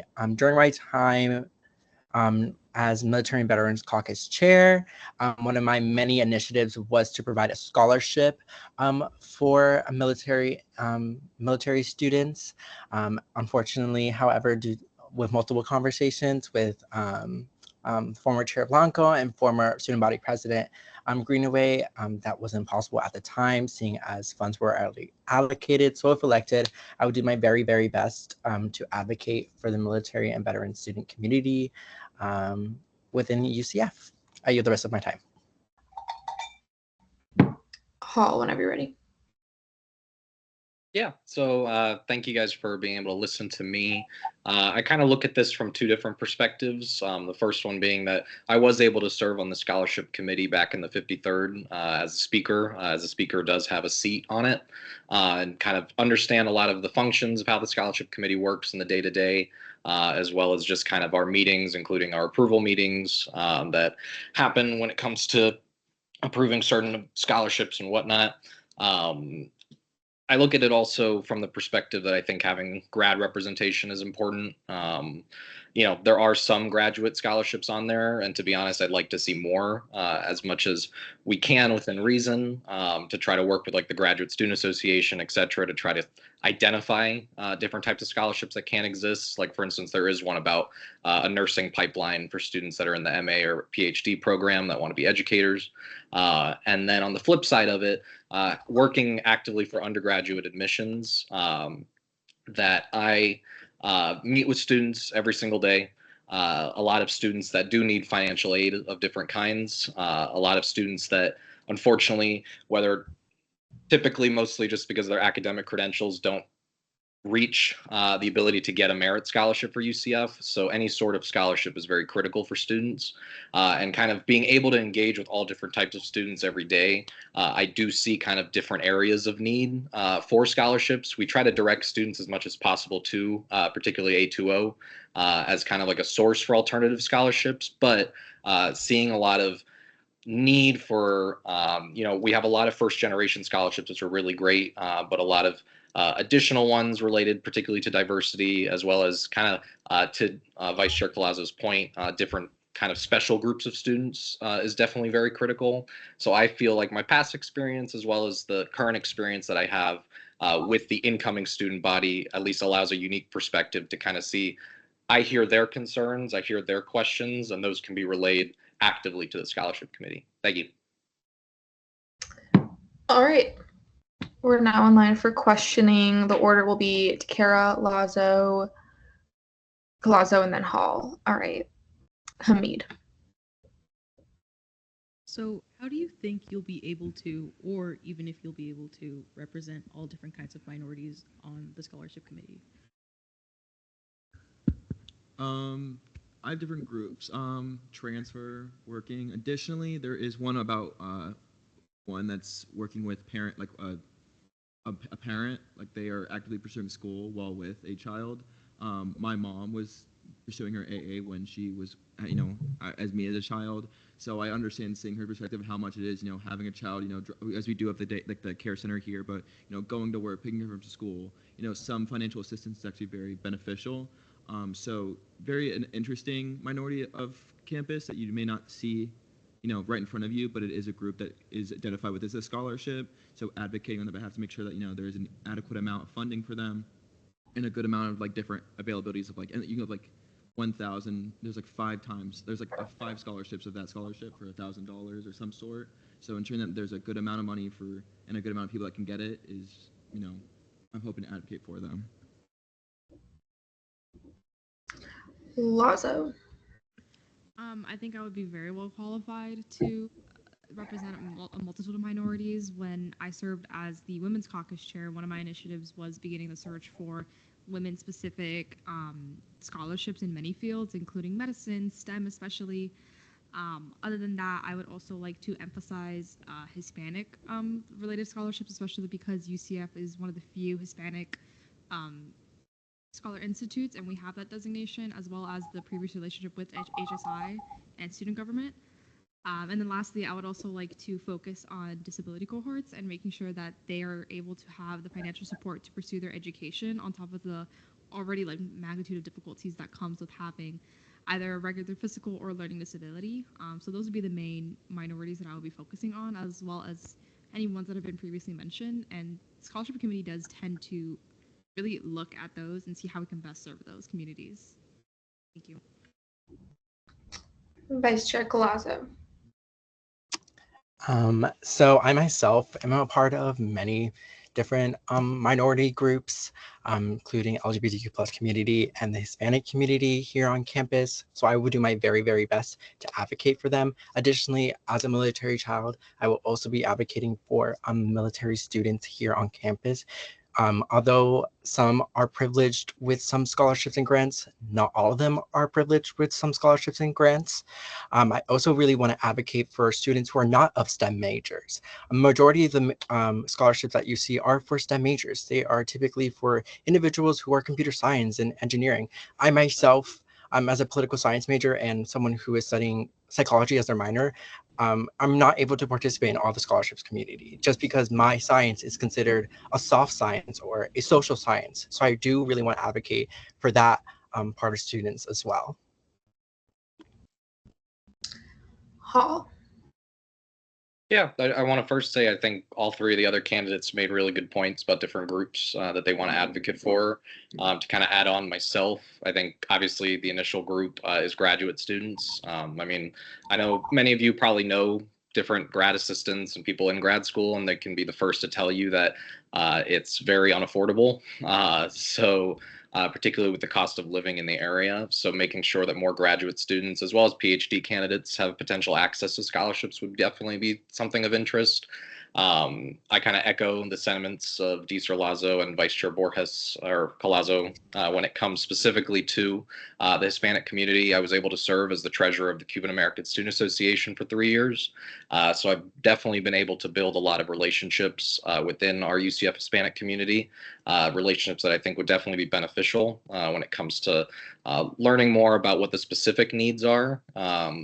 And being able to kind of meet those needs, as well as different other minority groups that do exist on campus. And then kind of lastly, I definitely will also say that I do think that there are specific types of students when it comes to their level of employment that could be something to definitely want to look at, particularly different full-time students, as well as those that, again, affordability is the biggest thing that we're trying to tackle here. So making sure that students that need that financial assistance, particularly extra financial assistance, that would be an area of particular interest for me. All right, we have a little over 5 minutes remaining. So Varela. Can you name one statutory duty of the scholarship committee? We'll start with Lazo. I unfortunately cannot name it like verbatim. I do remember one of them was I believe it was the proper allocation of the SG scholarship fund that we have, and that's kind of what make sure that every single dollar that we have is actually being used in the students, but I don't know the exact vernacular that's being used in statute. Vice Chair Collazo. Yeah, so I guess the main responsibility of the scholarship committee is drafting a proposal that essentially includes the criteria for each scholarship, the application process for each scholarship, and the award amount for each scholarship. Yeah, that would be my answer. Senator Hall. Yeah, I think the main thing is attendance and participation, particularly when the chair is able to meet. Typically, I know the chair tries to work with usually the business office representative and obviously student success and well-being and others. But obviously, attendance is critical to being able to make those types of decisions for students. Chair Zakara. The scholarships have to be open to all students, so there really shouldn't be any form of qualifications that could limit fully to one group. Additionally, any student government member in the committee cannot be awarded a scholarship. All right, Vinesh. Motion to move to debate. There's been a motion to move to debate. Are there any objections? Seeing none, we're now in debate. Varela. Yeah, it's kind of weird because there's 4 candidates, but I'll be debating in favor of Chair Takara, I'm sorry. Because mainly because he's a transfer student, and I know from my constant speaking with transfer admin and transfer students that scholarships is a massive problem in our community. We feel like we don't have access to a lot of them, so I guess it's very heartwarming to me that someone who's a transfer student could get on the committee, who's done work in the past for the committee for transfer students, would be able to be on the committee. So for that reason, I would be voting for Chair Takara. All right, Alcuda. Personally, I think I'm going to be voting in favor of Senator Hall because I really like the way he answered the questions, and I like that he has a background with working with individuals who are in need of financial aid. So he definitely gets the demographic of students who are probably often overlooked and in the current scholarships that are out there, even with A2O and other other venues of pursuing financial aid. I still think it's very difficult for a lot of students. So I think he'd be the best candidate to provide that insight. Although I did find all the candidates to be very qualified and knowledgeable about the role. Green. Hi, so I will be speaking in favor of Senator Lazo. I think her previous experience on the Women's Caucus is definitely a valuable perspective to have. I mean, it doesn't take much imagination to consider how meaningful a scholarship might be to, say, like a single mother or any parent.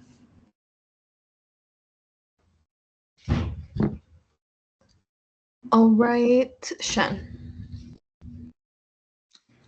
I'll be voting in favor of Collazo. I really appreciate his emphasis on expanding scholarships beyond STEM majors. I'm a journalism major with a poli-sci minor, and I've experienced the same difficulty. And I mean, there's so many majors offered at UCF. It's a little saddening to see it specifically focused on STEM a lot of the times for scholarships. I should have said this earlier in case there's any confusion. You guys can vote for up to 3 people. So you can also debate for up to 3 people, whatever you want. Banesh. Okay, after hearing that we're voting for 3 people, I know for a fact I will be voting for Senator DeCara and Vice Chair Collazo. Both have certain experience in roles similar to this that I find will help them with this role. In addition to that, I love how they want to expand the roles, whether it is for single parents or with people who are not in the STEM majors. As somebody who's a psychology major, I really have trouble finding scholarships that are tailored towards people like me. As somebody had mentioned earlier, a lot of the scholarships at UCF are tailored toward people who are in like aerospace engineering or just like the engineering majors in totality. So I'd love to see how they can advocate for others, and that's why I will be voting for them. Hamid. Move to vote. There's been a motion to move to voting procedures. Are there any objections? All right, seeing none, we're now in voting procedures. And remember, you can correct me if I'm wrong, Brody, but if it's like the ANSF one, it's like a checkbox and there's like only do 3 though. Yeah, I was just gonna say again, you can vote for up to 3 people. You don't have to put in 3 votes. You can put in 2 or 1 or none if you want to, but up to 3.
Is it the majority thing too, Brody?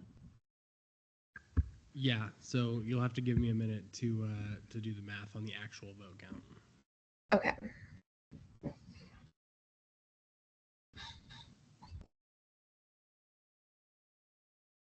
Collazo. Yeah, I just have a question. Wasn't, correct me if I'm wrong, wasn't Senator Almanar one of the ASNF seats?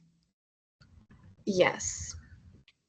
So should we do the elections today or just wait until next week?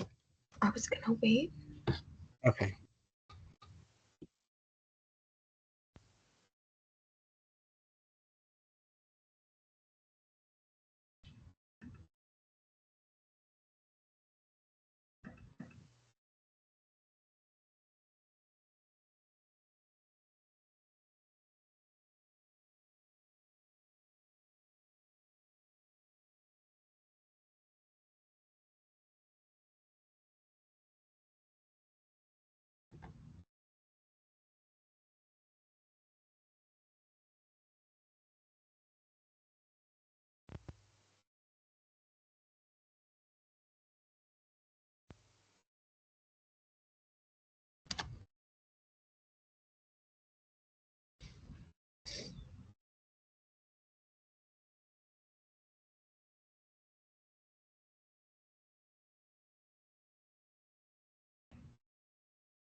Richmond. Present and voting. Richmond, present and voting, so noted at 8:02 p.m. Varela. I was gonna ask, now that Richmond's here, can we unpostpone? But like, is that like a permanent thing now? I don't know how to go about that. I can just do it next week. No. Okay. Can I motion to unpostpone resolution? What was it? Oh, we are? Oh, no.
All right, with a vote count of 29 to 20 to 22 to 27, DeCara, Hall, and Colvazzo are the new Senate at Large Scholarship Committee members. All right. Thank you for doing that math, Brody. Varela. Sorry, y'all. It took me an extra second because everybody actually got a majority, and so I had to like recalibrate my brain to figure out if that was possible or if I had messed it up somehow. But it is possible. So yeah, it was a close election. That's the point. That's okay. Thank you, Brody. Varela. Okay, now can I make that motion? Pardon me if I get this wrong, but motion to unpostpone resolution 5601 and then resolution 5602. Is that allowed, Brody? Can you like unpostpone? It's fine. You can do that. Okay. There's Motion been a to motion. legislation on second reading. You just made two motions. Oh. So. Okay, my bad.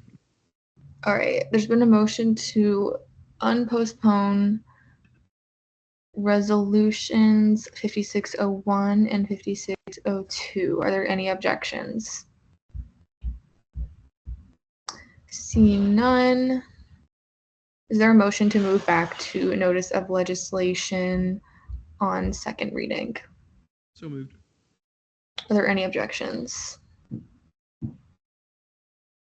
Seeing none, we're now there. Notice of legislation on second reading. Resolution 5601, resolution advocating for the funding of pre-health, pre-law, advising Senator Richmond. You can. What's the speech time? There's. Oh, okay. It'll be real quick. Oh, sorry. What? I said you can go whenever you're ready. Oh, okay. I actually just got done taking a section of the LSAT, so I'm brain dead. If you'll ask a hard question, it may take me a little bit of time to get the brain power. But this bill came, I was ELA last session too, so I was actually talking to the Brunette Honors College dean, and he was like, this seems like something that y'all should be concerned about. And I looked into it. I talked to the previous pro temp, Akila, about it. And so I set up a meeting with pre-health, pre-law about it. So it was currently being one-manned. I can't remember her name off the top of my head, but more of the story, it's now being no-manned because she found.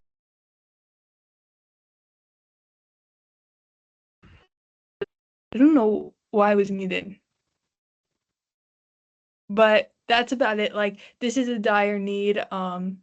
There's so many students who are pre-health and pre-law, and it's crucial that we provide adequate services to our students. So this is just advocating for more funding to these services so we can have adequate services. And also shout out Kirsten. She actually was the one who originally kind of wrote it, and then I picked it up because she was my mentee.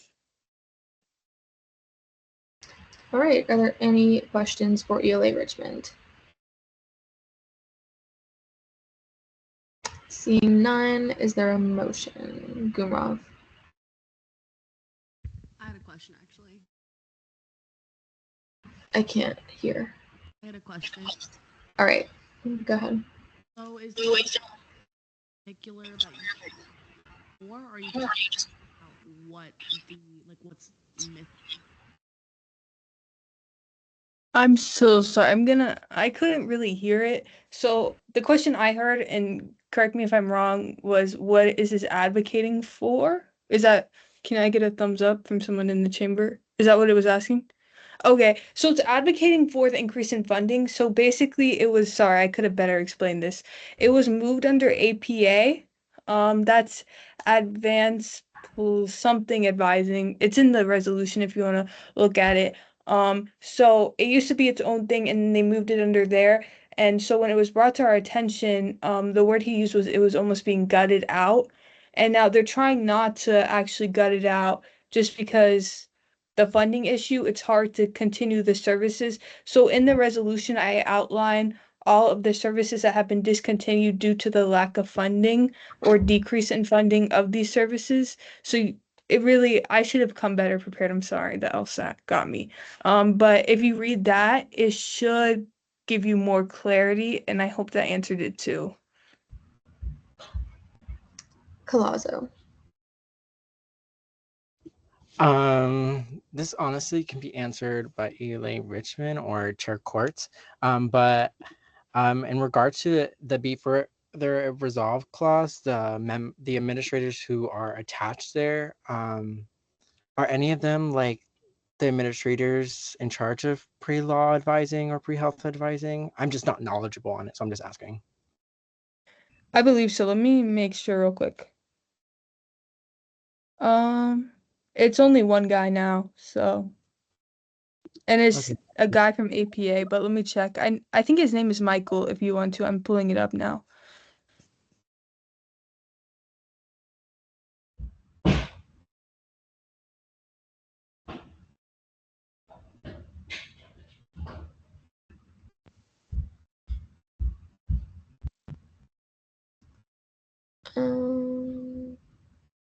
Are there any more questions while we're waiting?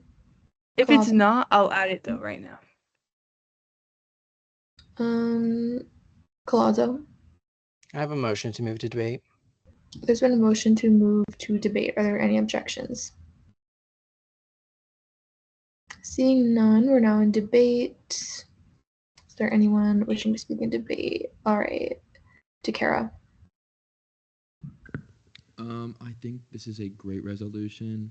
Being able to work with having different friends that need these different pre-areas and having their advising. And also I have a friend who is also in pre-health and also a friend in pre-law, and they talk about their advising issues and how they wish it could be a little bit better. And this popped up on the agenda, and I thought it was so funny. But yeah, I will be voting in favor.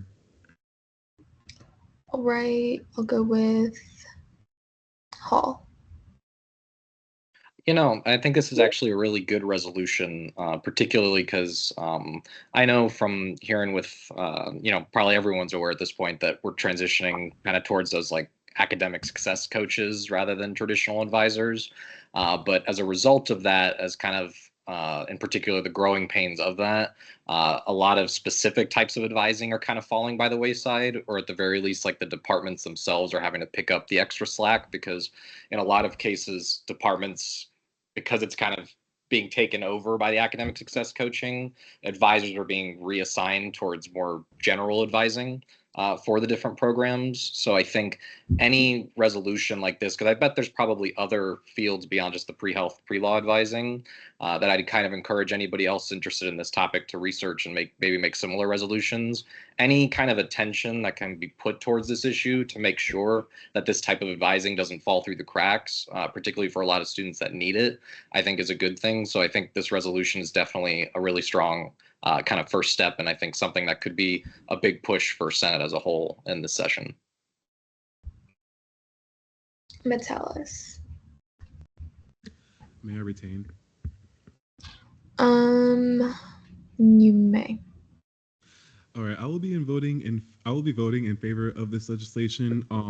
We saw it in SBA, and same thing then. I thought it was very well written. It's very detailed, and the senator has seen the issue that needs to be solved here and has come up with a great way to start the process of getting this problem solved. So with that, motion to move to voting procedures. There's been a motion to vote. Are there any objections? Seeing none, we're now in voting procedures.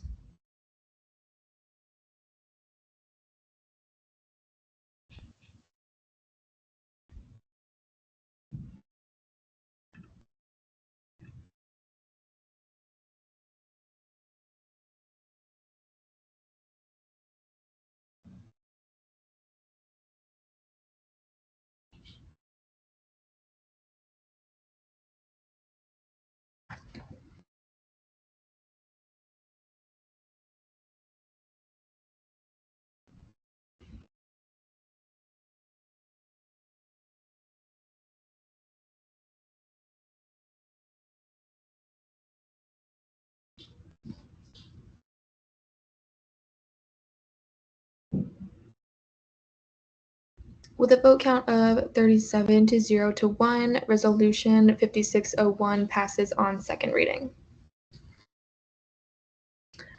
All right. Resolution 5602, resolution urging the University of Central Florida to begin Phase 2 of the Center of Innovation in Arts and Entertainment, ELA Richmond. You can go whenever you're ready.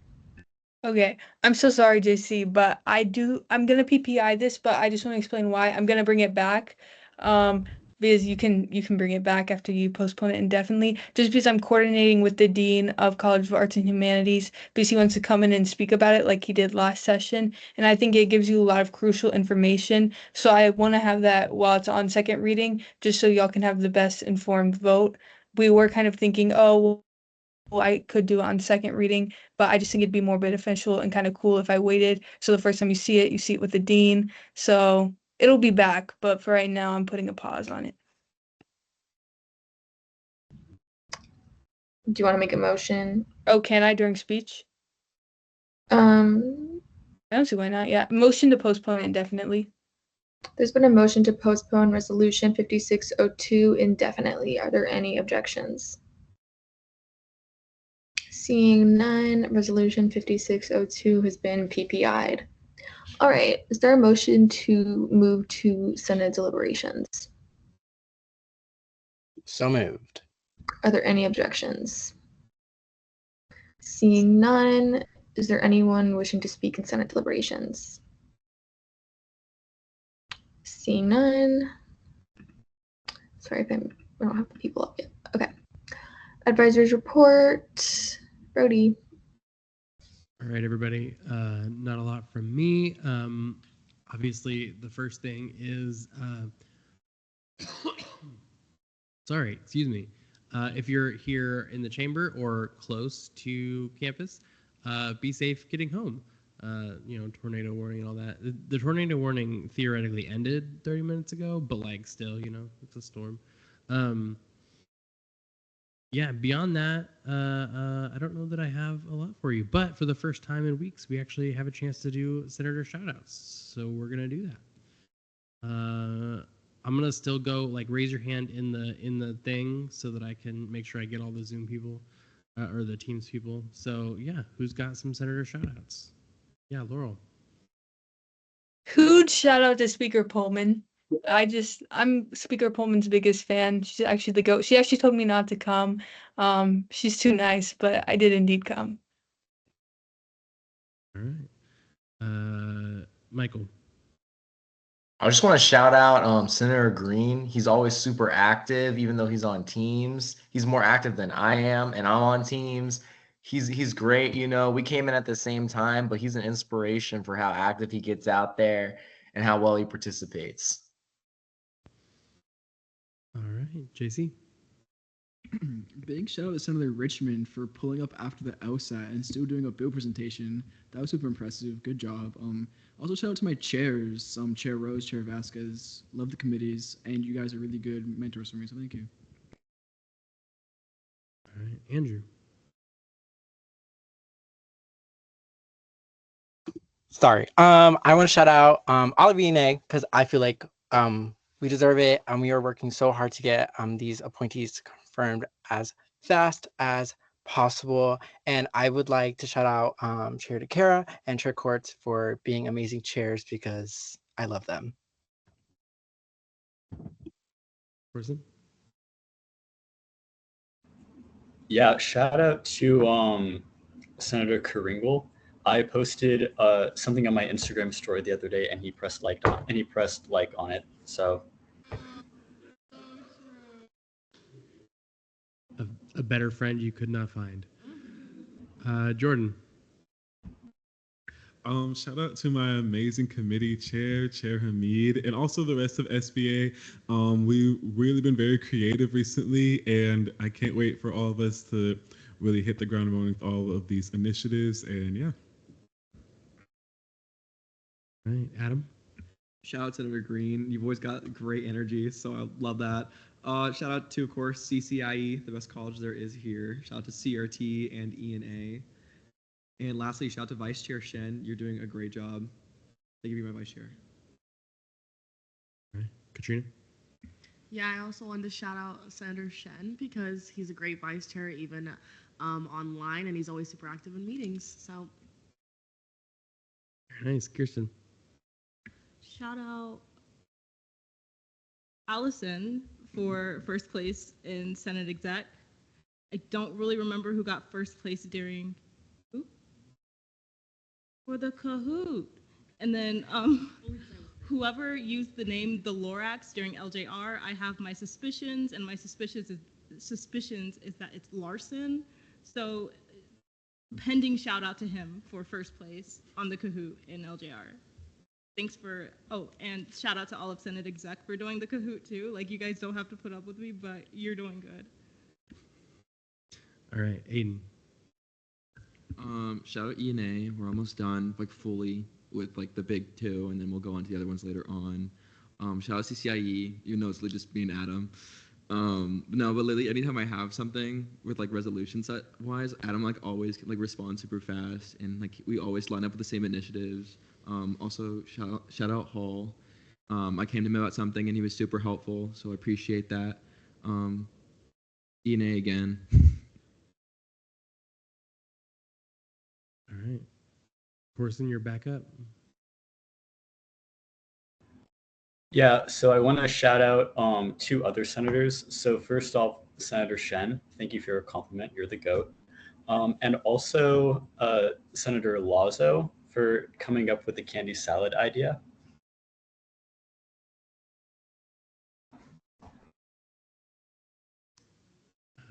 Kirsten, you're back up. Okay, I've been corrected by Wanjin, so not shout out Larson, shout out Wanjin for winning first place in LJR. All right, and Jordan. I also wanted to give a huge shout out to Chair Courts because she's just been so helpful with a lot of the LJR processes and procedures and absences stuff. And I know I can always turn to her whenever I have a question, and she's just amazing. All right, JC. No one shouted out Brody yet, so I'm gonna shout out Brody because he's super cool and awesome. Oh, my bro Dado chip up there. I'm sorry. Chair Vasquez peer pressured me to do that. Anyway, yeah, thank you, Brody. He's always in the office when over the summer. He's super useful to like help us all through this. So thank you. No problem. Jason. Obviously, shout out SBA. I've loved talking to my committee members. They have such interesting personalities. Shout out to my vice chair, my favorite senior citizen, Andrea. She is always so helpful with everything. Shout out to Speaker Pullman, even though she forgot to meet with me, but that's okay. Had me waiting on the phone for like 10 minutes, but you know what? That's okay. Shout out to Pro Temp Morset for coming to the meeting. That was nice.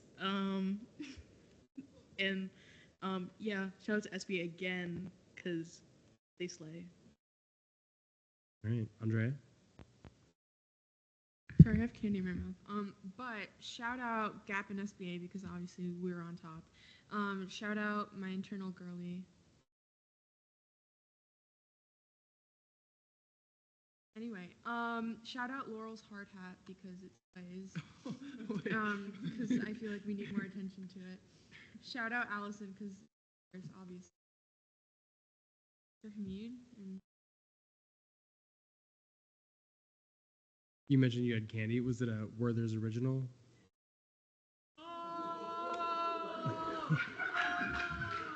All right. Adam, you're up. I can't believe I forgot, but shout out to the advisors. You guys are always amazing. And shout out to also Senator Gumarov for doing a great in CRT. Thank you. All right. Dylan.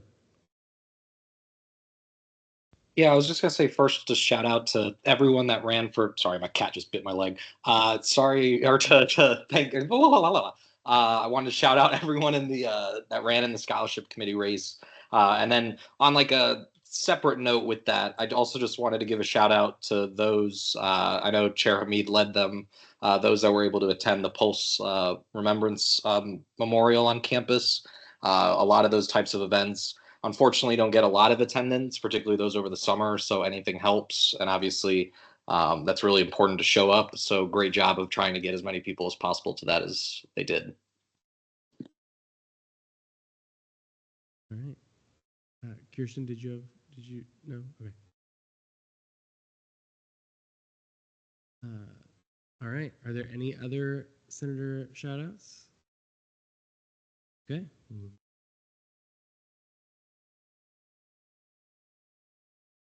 Hold on, Maddie has to pause her game. Guys, I'm playing Roblox. If I ever spell your name wrong in present and voting, please just fix it, because that way I'll see that I made a mistake and then I can amend it and hopefully get to know all of your names as we get into the session. Keep sending me your stuff. Looking good. And Karango always likes my Instagram posts too, so super good guy. Great guy. And then be careful going home tonight, because that rain was pretty scary. I'm afraid of lightning, and so just be safe on your drive home.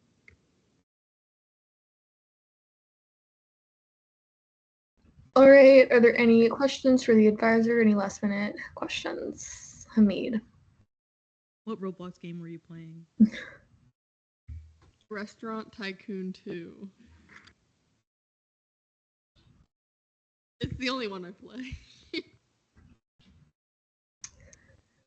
All right. Seeing no more questions. At least sometimes I get lost in the agenda. Miscellaneous business. Already went through the business. Jordan's joke. It's time for everybody's favorite time of the meeting. Okay. Why did I tried so hard this time. Why did the Scarecrow win an award? Why? Because he was outstanding in his field. Okay.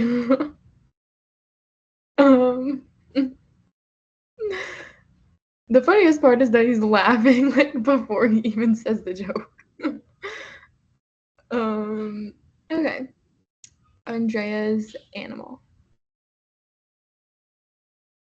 Okay, so because I got an overwhelming amount of requests, and by overwhelming, I made a Google form if you guys want to submit an animal of the day, so you guys can fill it out, put a pet, but just any animal.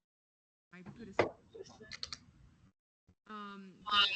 and I have chosen Mia over here.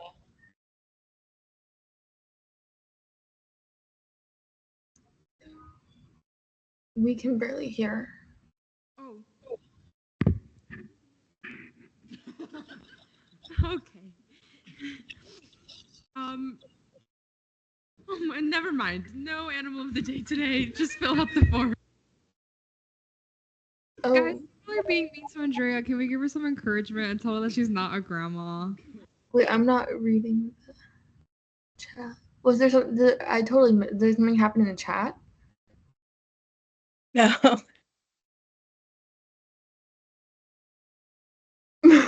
Okay. Okay, so Andrea's not doing an animal? It's postponed for now. Okay. Did I miss something? No animal this week, you guys. Okay. Well, is there a motion? I'll go with we'll do Karangle. Motion to adjourn pending final roll call. There's been a motion to adjourn pending final roll call. Are there any objections? Seeing none. Chair Courts. Lazo, Present. Bachetta, Present. Blessman, Corelli, Present. Levine, Present.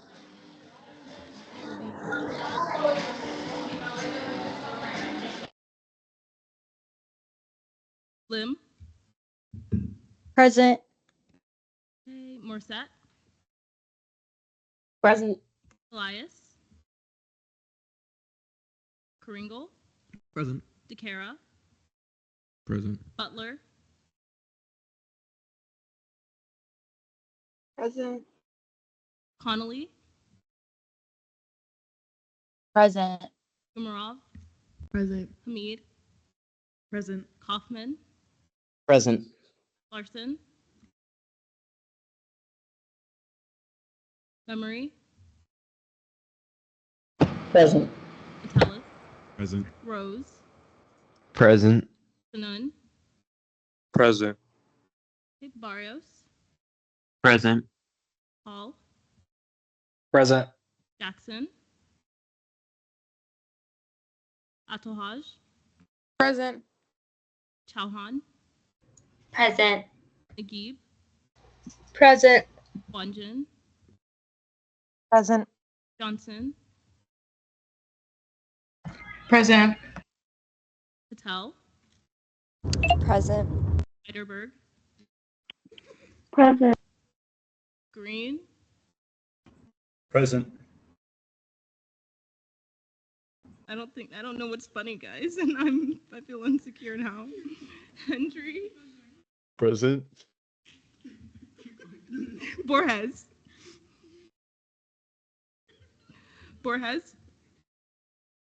he's here. Alcuda, Present. Benesh,